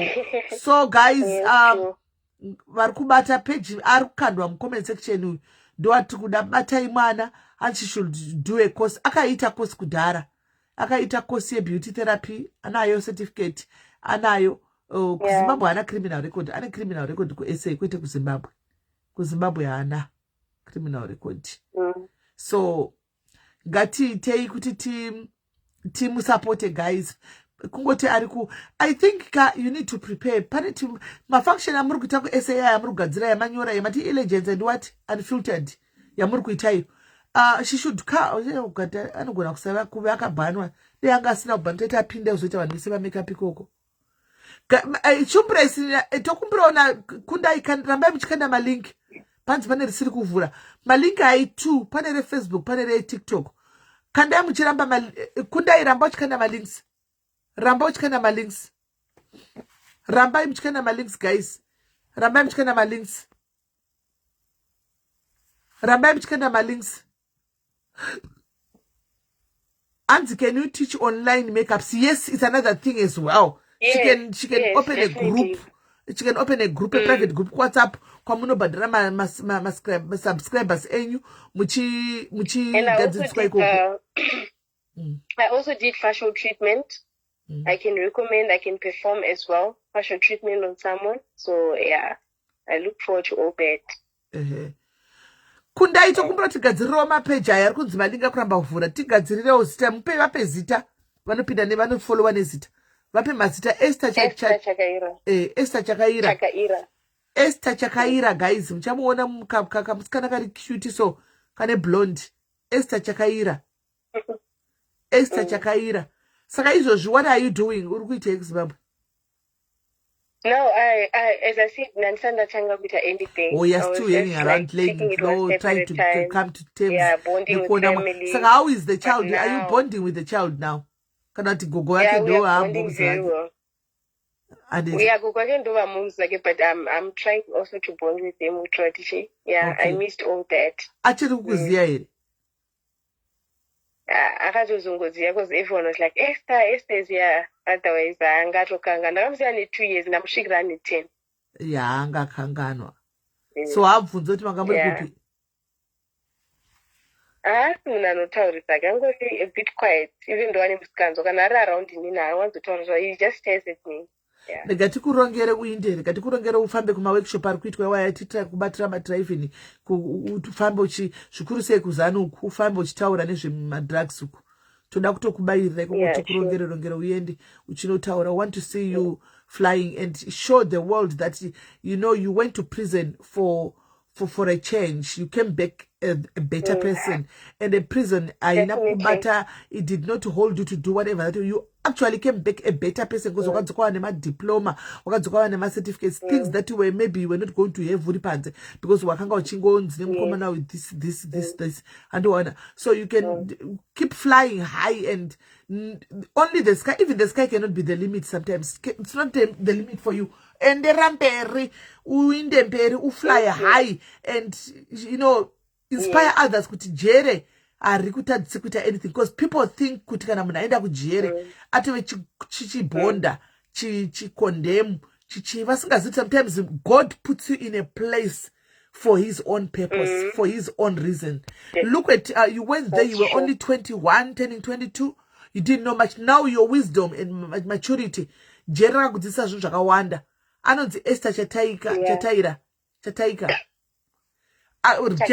Chakaira guest jera kudzidzisa zvinhu zvakawanda. You came back a very mature person. You know hausisiri munhu wekuti vanhu kudhara kana vaitotya kuti munhu yafamba nemagangster, madrug lords and what not, So have you forgiven your ex? I have forgiven him, but I don't want anything to do with him.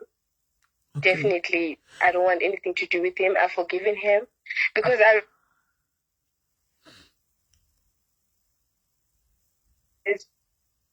to an extent, DJ Lamis. DJ who? Hello? DJ Lamis. Lamis, that yes. DJ. Yep. Yes, she saw me. She came for a function that was last year. And then who is she? And then she called me through. I went there, I hugged her, then she asked to show her a picture, but because of I've doing my pictures and trying to pick more prison publish you before you went out, and and then I got you must get my number. And I took her number back. I even contacted her. And last year again, before I went out, it was in November. I got another opportunity. Pane magazine in the Ruku launch, but then they decided to put a party whereby you see beauty behind bars, and then they decided to ban Tora in of all the people. I must get that interview. So I was interviewed by two guys. But okay, from your story, what we've read also, you are here because of a man. I'm sure you hate me, and how do you feel right now that you are sitting next to him? And I was like, I have forgiven him, and I don't have to hate like everyone because of what he did to me. There's still good people out there, but I'm just okay. I don't have those traumas whereby then have to feel some type of way. Like I've forgiven him. Okay, I'm sure. I am definitely sure he moved on. Like that's it. That's life. So that girl akauya achitanzizvo I am your ndiri musikana wake akazombodzoka here achiti toda kubhadhara zvaida kubhadhara akazombodzoka. That was the last time I saw her. So she came for information only. Yeah. Nekuti hanzi vanotenga docket and then akazonzi zvakatadza kuitika and sure. Yeah, pakaipa. Damn.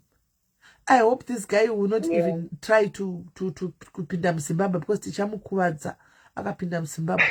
She will not try to come to Zimbabwe because but I'm failing to understand one thing. Who tipped the police though? I can't hear. Who tipped the police? It was even when you read the story on Rantojiva, they were informed. It was a tip of okay, but it doesn't make sense. Look, why would it tip you on you? My drugs are worse than 1 point something chakadaro. Why? You know what? One of those police officers, the one that I became close to, also, she once said to me, You know, it could possibly be this guy, Akusungisa, the owner of the drug, which is my baby father, because of maybe you might find Mamuri too and watch family drugs, and he knew what drug section maybe around, so he had to sell you out which my drugs are poor because they came straight to me. They didn't search everybody else. So my drugs are but my question is why would you want to arrested? Why? I don't know, because I've never done anything to him. Absolutely. Is it not probably kuti apana here umwe munhu angachiziva dhiri iri pama friends hama whatever kuJoburg kwakabva kuti, because even remember they were looking forward to get 1.5 million. That was a lot of money. So possibly it could be the poor. Yes, because kuti titi ndiye guy azvimeke sense guys. This guy akazinga kutira kubhadhara remember. So titi ndiye azvimeke sense. Pane munhu umangari kumadhiri uku kwavakawadhana naye aitoziva kuti musikana uyu so akaripota, because they were looking forward to get 1.5 from this madrugs. Yeah, and I it's just confusing, but I think maybe it was someone else. I think so too. It was somebody else, because look, you could have led these people back to the brother. The brother about drugs kushika now usingazivi iwewe. And one kushika now usingazivi kuti ndine madrugs andakatakura iye otora madrugs oita mari, but then pamadhira akaitika kuJoburg uku and pane munhu akatozvidhira itozikanwa kuti kune musikana akakauya chitakura ende munhu yaitoziva iwewe andiwana kuti musikana isososo, because probably pane pakambovharwa namari pakati apa aida kuti get back kune munhu iye. Yeah, I also recall I shouldn't phone that because of I like, especially when I travel. This was a good location. I go to copy. I used to do that. Like do post up on Facebook and go on this location. Alternative, why are you posting on Facebook and copy and stuff? But it's my Facebook. So yeah, I didn't know. Like also his brother, some of his friends were my friends on Facebook. Every time we go to Joburg, it's either a madrag or anything like that. So maybe that's why I don't post your location. But I didn't know madrags are actually protect. So I'll post my location. So yeah.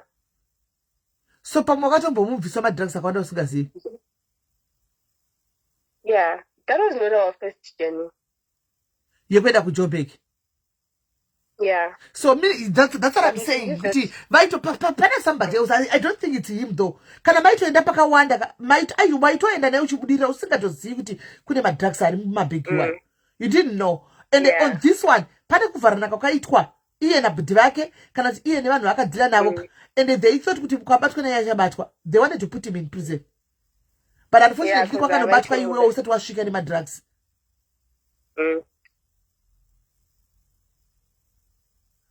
Hanzi vanozviita distraction kuti wana abatu kupfure nemore drugs. Madrugs 1.5 tingati estate value 1.5 tingati madrugs mashoma here. Because vaikwanisa kungomisira cocaine ye 10,000 aingobatwa still. Cocaine 10,000 rands aigona kungomisira votipa mapurisa aingobatwa naye aingoenda kujere still, but aigona kungoenda kana kuti 1 year. Yaingori distraction yakanaka futi iyoyo. Tingati distraction ye 1.5 million guys. Toti distraction. Andifungi. I doubt kuti ndiye ndichatafungwa guys ngatichaze brain. And for asiri, this not baba vemwana havasiwo vakamusungisa. Baba vemwana ngatichaze brain guys. Baba vemwana havasiwo vakamusungisa. It's either the brother vakamusungisa kana kuti there was a third party pakagamuchira uJoburg wagamuchirwa nani. Ndakatosvika ndega ndikacheka iri ndega. I mean pakazoya bhudha chacho kugamuchirwa wakaningirwa wagamuchirwa nani. Ndiye brother yacho nei. Pandakaturirwa bag. There's a part I didn't say. Akati nditore Uber tine kunonzi kuvhawa anditi. So before I could reach pandanchienda kunotora bus, ndiye akatotora bag rangu akaenda naro, and then akati ndichichinja mota. Ndikachinja mota again. Then I went with another car. Enda ku. So wakaenda kunotsiwa kumabhazi uchikwira iwewe wakaperekedzwa nani? that other car. Yeah, akatungisiye papo pakandipira guys, pane zvakaitika apa. Aiwa, pane zvakaitika. Pane mari yangu, the money was lot, havasi baby daddy. Honestly speaking, vanhu avaitoda pane igizhetiri. Pane kuvharana kwakamboitwa madrugs kumasuroko, and they wanted to get the hold of this guy. Has make sense? Because vaikwanisa kutora madrugs 20,000 chaiwo kana 10,000 kana isina basa vomuplandira musikana vochipa mapurisa. It was a good distraction still, because mapurisa izongonopinda mubhazi still. Handiwana vaisingaudzwi value yemadrugs ka vaingodzi kune munhu ane madrugs akadai vongonopinda futi. It was good distraction. Handimaona owanikwa kutora iti haana akawanda, pamwe anongori ne 10 grams kana kuti 50 grams kana 100 kana 200 grams. Handimaona still idrug raingori distraction, aingosungwa still. Pane zvakaitika, vanhu vekuvhau tipped off the police, vanhu vekuvhau tipped off the police, vanhu vekuvhau tipped off the police. Pane zvakatomboitika ipapapa zviripo zvanga singazivi. Kana chiti why am I ruling out? Sorry. Vari kutanzi we don't know why she's ruling out. Vanafura, it's a discussion. Ndikutora pfungwa dzangu. Andika, you are allowed to speak your own iwewe based on theory dzako. Anditi, ini ndikutora discussion yangu. Hapana munhu ari kusungwa panapa. Hapana munhu ari kusungwa. Anditi, mafungiro angu inini. Ndichianalyze nyaya muonero wangu.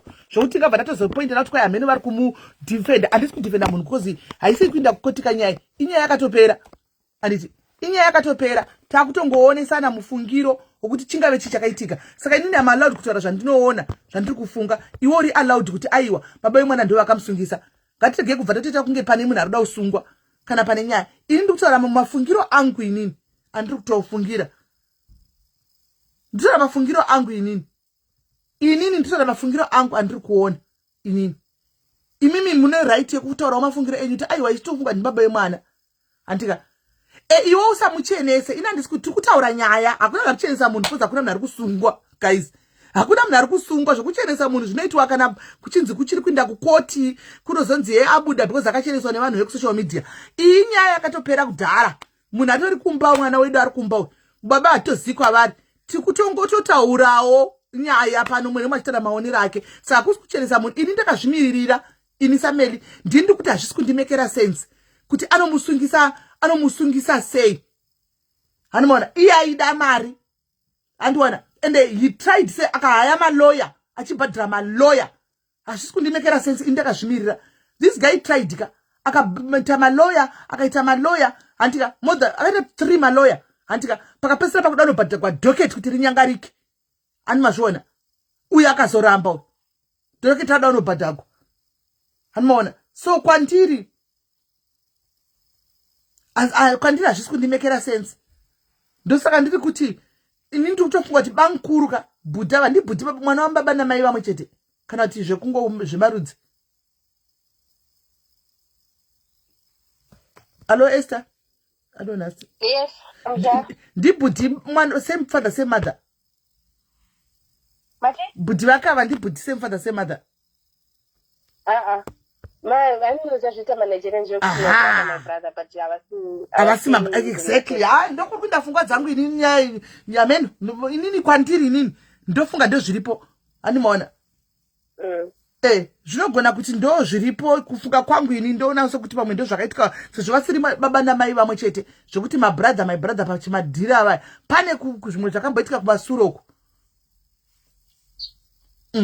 Vamwe vari kuti pamwe baby daddy vamwe ndivo vakakusungisa vakakutipawo vamwe vari kutiwo ini handizivi but inini kufunga kwangu ini ndakazvimirira ndikuona sokuti pane zvakaitika. Yeah, because now when I heard people like my Muzio, like Karabere, and walking on us, oh, he went broke. After this, he went broke. He went broke. He went broke. He went broke. That means he was looking forward for my drugs. Why? I had to say my drugs marry, and then after that he was broke. My drugs asina kupinda. Kufunga kwanguo inini. Kufunga kwanguo. Ameno vamwe vane mafungira vanda kufunga wachita. But who support you tiende patsona napo kuti tifunge tione kuti waitawo mari yako sei uri paZimbabwe and ndafarira courage yako and you know it's not the end of the world and you came back very strong. Maybe dai takatokubata before enda kujere pamongo ade kana kutaura usingagoni andiona kana tukade kunzwa wakatozita zvimwe zvinhu zvaitozokuti pamongo ade wakatita hure kana tokatobaiwa nemapanga but here you are now panonzi drug unozoti nditambiri padze napo panonzi oga unozoti ndimire ipapo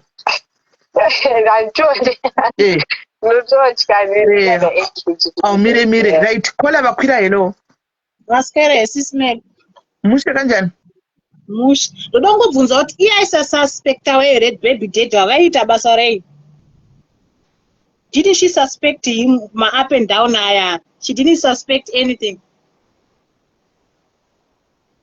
So nangane my business like my shop kana zvinhu zvanaimbo suspect because maybe it's part of his business and ndibaba mwana wangu pasazondisa in this trouble yakadai so hapana panaimbo zvifunga I didn't speak coming and down.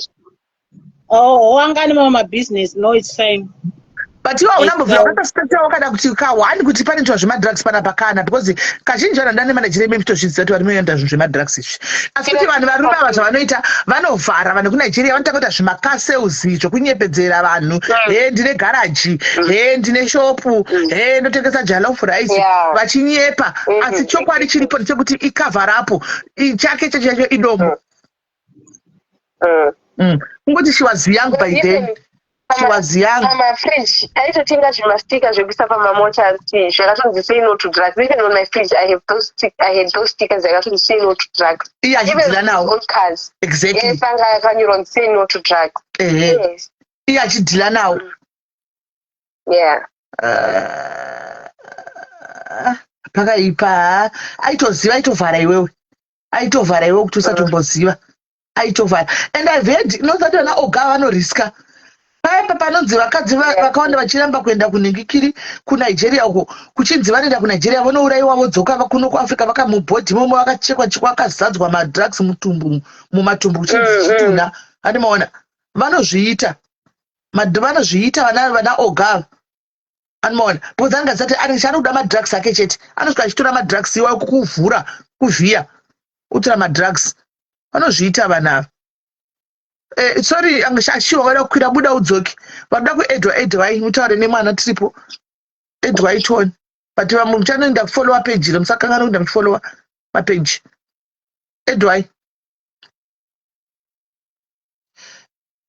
ana kutora mwana itisi ana kutora mwana mbona pandiri kuti nahasi aive nemwana involved apa ende manajere dzanoda vana vavo mozviziva imi manajere dzanofaita achigwira vana vavo especially vanakomana ava they fight vachigwira vana vavo unknown. So I don't know. Maybe one of the days uchazosesezvomine mwana mese hauzonyanyi kumurambidza kuti azonyatsa kuona mwana pamwe achazonyatsa kuudzawo kuti pachii chakaitika papane hondo yei because definitely iye aitoziva kuti bhegi rawapiwa rine madrugs zvakaoma. Alright Esther mwanangu iripo mwanangu tichange ndonge ndichikubata nditi. Yeah, sure. Alright, mwana tichakubata chikutsvagirawo ma-opportunities as well. Kana wakuita my-life, please. Okay, share kwatiri tishare kunoku. My-life.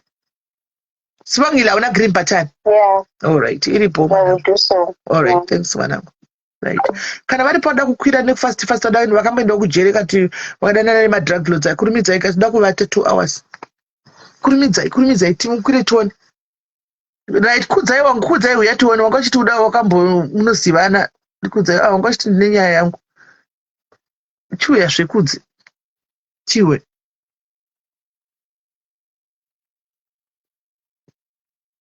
right alright pane ari kufona hello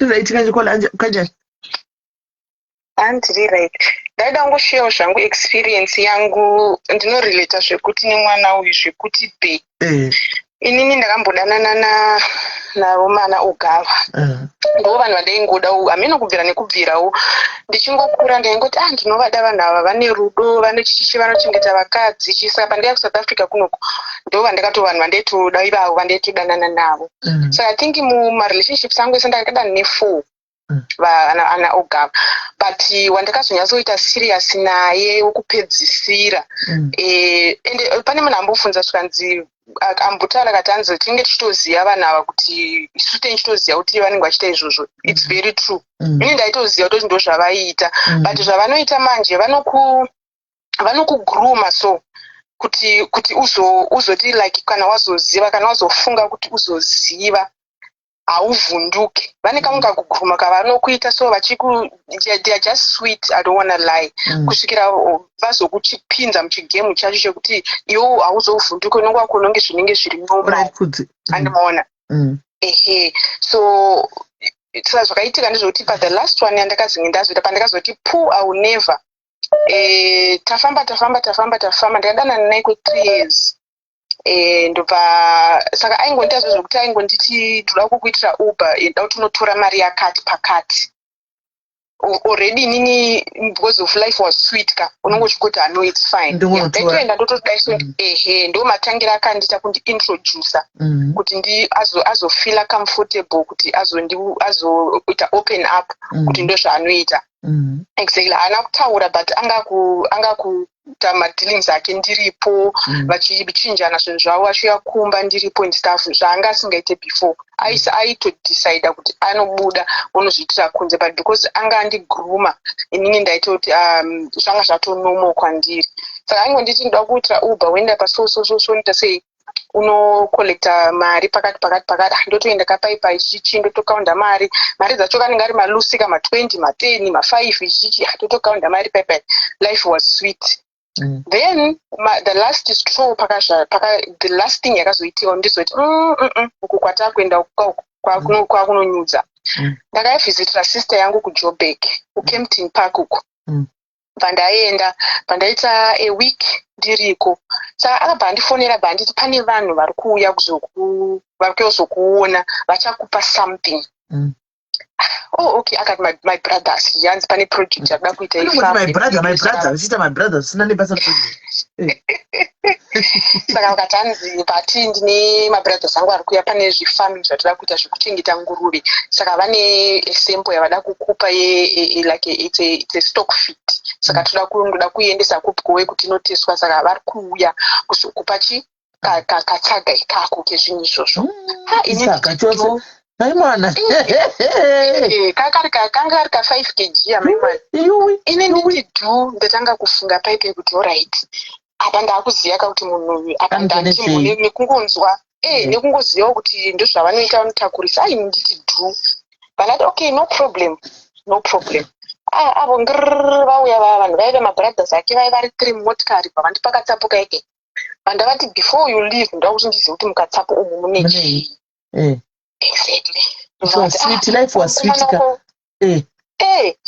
zvanzi mukomana wako haana kunge akuudza here kuti chichichi for the farm whatever ndikati no pandoda kuziva ini ndega ndakuona kuti munei mbva vati alright vavafonera ainzi Kingsley mufesiye ndobva vafonera Kingsley yawe zvikanzi Kingsley musikana wakada kuona zvirimo zvikabva vandifunga vakapiwa ahead vandiratidza ndione white staff amaimwana ndikati saka white staff iyi ndo feed yacho iri vatatombokweshana paipa isoso bandafonera Kingsley uya ndichipopota ndikati tell me the truth kuti chii ichi otherwise handisi kuzitakura kana uchinge wandiudza kuti chii chirimo ndopandotakura papa handiti handi munozoti mostly zvinodhaka zvavo izvi zvine ma-ingredients avanomixa vakamixa ichi vomixa ichi to come up with the products so mazuva acho iwayo ndopange paine that was few years back mazuva acho iwayo ndopakapinda rimwe drug rinonzi ketso kana vanhu vachiriziya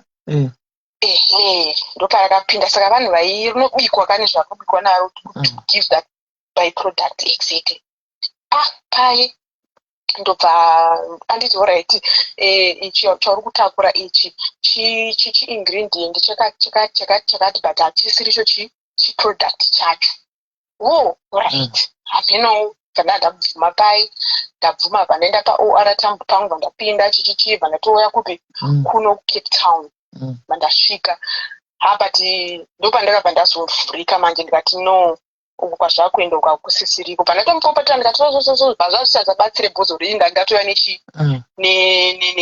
nestaff popota paipai ndobva ndava ndazomudza ndikati listen, I think kwakuenda relationship yedu hakusisiriko. I think it's high time titosei tichiparadzana.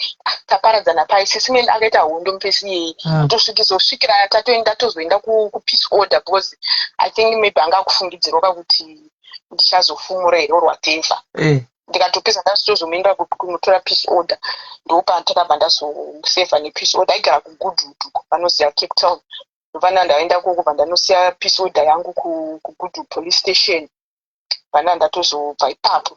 Saka just to relate nemusikana yekuti zvokubatiswa izvi hazviri ndo zvakatozara. And I just see kuti musikana uyu her future is very bright, Shem. Very bright. Now she learned from zvakatoitika ipapa. Exactly.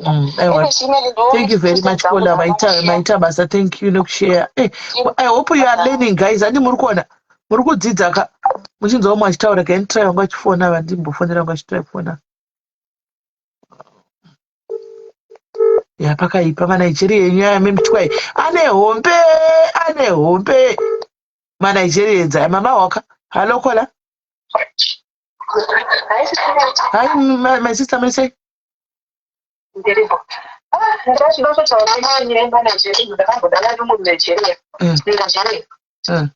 and then ndingoti ndikagara ndokunzwa kuti munhu asungwa ndikagara ndoona brother yacho azvitiwo brother yake kusha kwake asungwa sikora musakazochiga kuti tiende kuholiday but ndive pasword toda kukutakurisa yochatakura makotakura but ini ndakangonyumwa ndakangoti I can't ndatori kuSouth Africa ndakatongonyumwa ndikati I can't munhu anogara achingosungwa uda kunditakurisa pasword iwe chisungwa iwe unikosina une mudzimu inenge yakadhakwa kudhara unosvika uchingosungwa uchangobuda pagedhi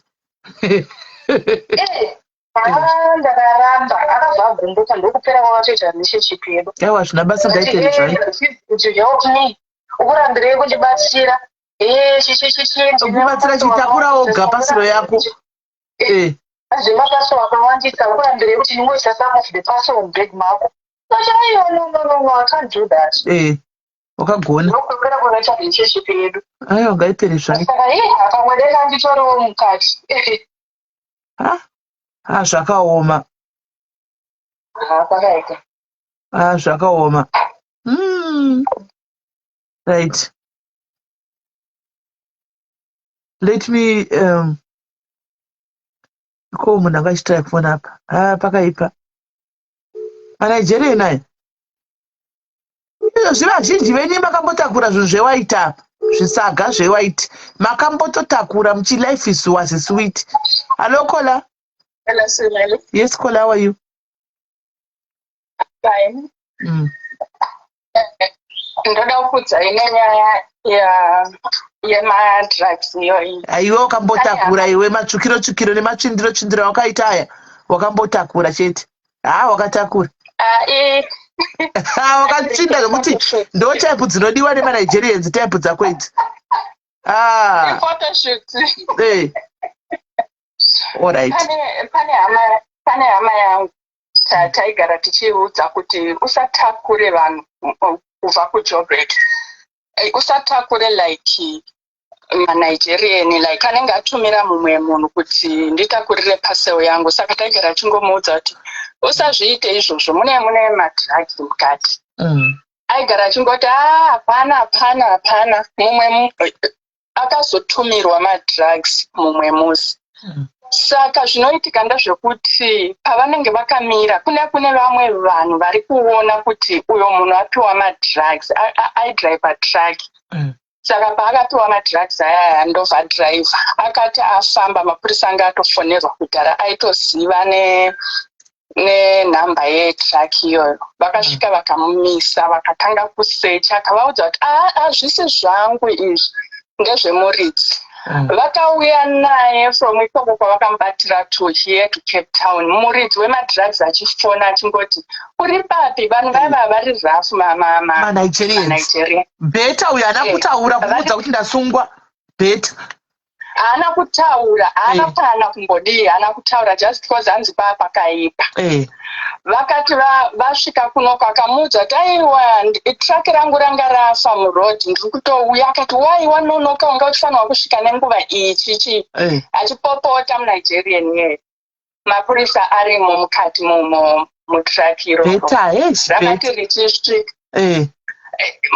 imwe mota yemapurisa yanga iri mberi but yanga isingaone kuti mota yemapurisa imwe iri kumashure. Traki riri pakati richifamba. Munoziva mukomana hama yangu yakati yaburuka ichida kuendesa madrugs. Mukomana akati achiona kuti apa paipa akamhanya sesimeli lucky enough akasvugwa pagumbo.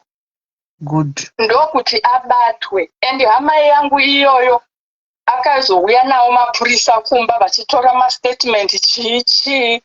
Haana kuzosungwa but kubva ipapo haadi kubatiswa chero murodhi. Ivava vanokubatisai murodhi imomo kuti urikuenda kupi, urikuenda kuCape Town, ndibatire kachako kangu aka uende nako. Unotengeswa nevanhu vari kuzviona. Uyo muNigerian wemusikana uyu haana mbotengeswa nababy daddy wake. Vanhu vakamuona achipiwa tsapo ndo vakamutengesa. Ndo zvakaitwa kuhama yangu. Saka pakaipa vanhu kana vachibatiswa murodhi ngavazive zvekubatiswa, vasangotore zvese zvese. Ndizvozvo. Vaita basa sese. Thank you very much Kola. Ani muri kunzwa guys. We are learning. You are learning. We are learning. Pakaipa. Pana umwe roda kufona guys, roda kuti udzaone nyaya dzekubatswa nemadrugs. Dzemadrugs idzi. Kuti udambova tindabasa manheru adambova takada 2 hours 3 hours tosomuka. Varipo here.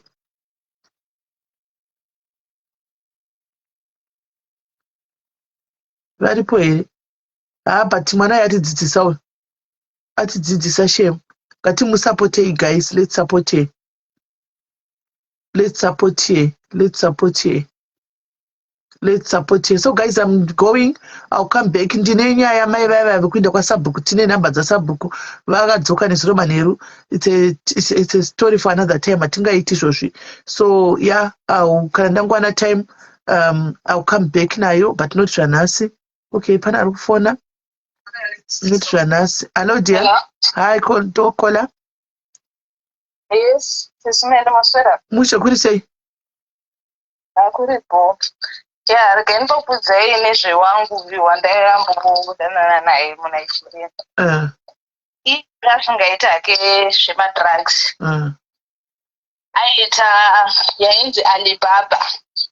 Nenge muiziva muidana chichi 649 hamene muiti chi 1419 yekusama vanhu 419 nebekini iyoyo ndo yaaita.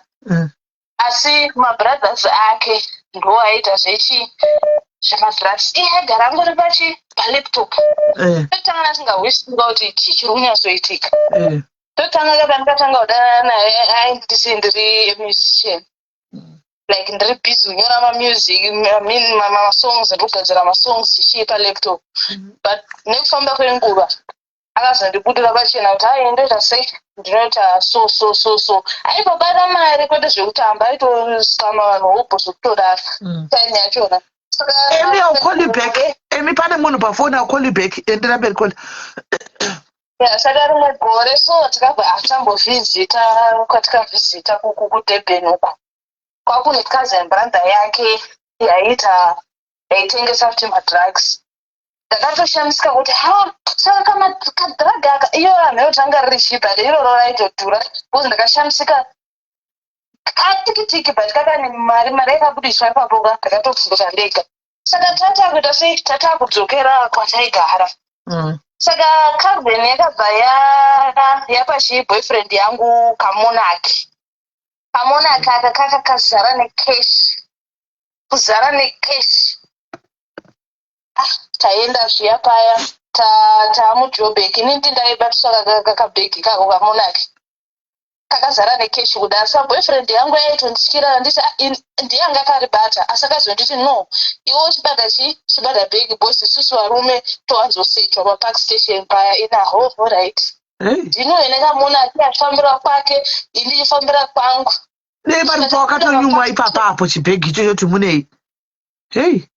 Mari? Nepari pawakanyumwa kuti ndopuwa chibhegi yofambira uko sei? No, ndakabva ndatoziva anga ari munhu iye aitaura chokwadi. Vasata netime tichiita sei tichidata. Iye handakudza kuti aita zvealibaba izvi. Akasingaiti zvekuipa. Patikavhizita kupi kuDurban kuti vapendo vaita zvemadrugs. Saka utongotudza kuti pane imwe cousin yavo futi inogara muJoburg yaidika madrugs. Saka bvangoti cousin ichi ndoda kuti notisi location imwe cousin yedu iyi izonondibikira madrugs izononditumira. Saka isusu chedu chataingoita kungosiya mari tiri muJoburg then topfuurira nejeni yedu ndozvatikaita. Ndino uyo zvangu nena Monarch but apa tinambopfatwa zvinombodii. Saka zvino papa bandinozodzwa musikana hana yangu yagara ndikati asi zvoita zveicha izvo chaizvo. Imachidai ndakabatwa nemazimari aiwa akauye kuwanda iwo ari Monarch ndaita zvekudii. Wadai ukatofirako jeri kana kutogara pano kusingaperi. Zvinzi mamona mari yakazara Monarch mamune mari mamusina kana drug kana chi mangori mazimari. Waitozonzi mari iyo wakaiwanepi waitosungwa kuti wakaiwanepi mari iyoyo.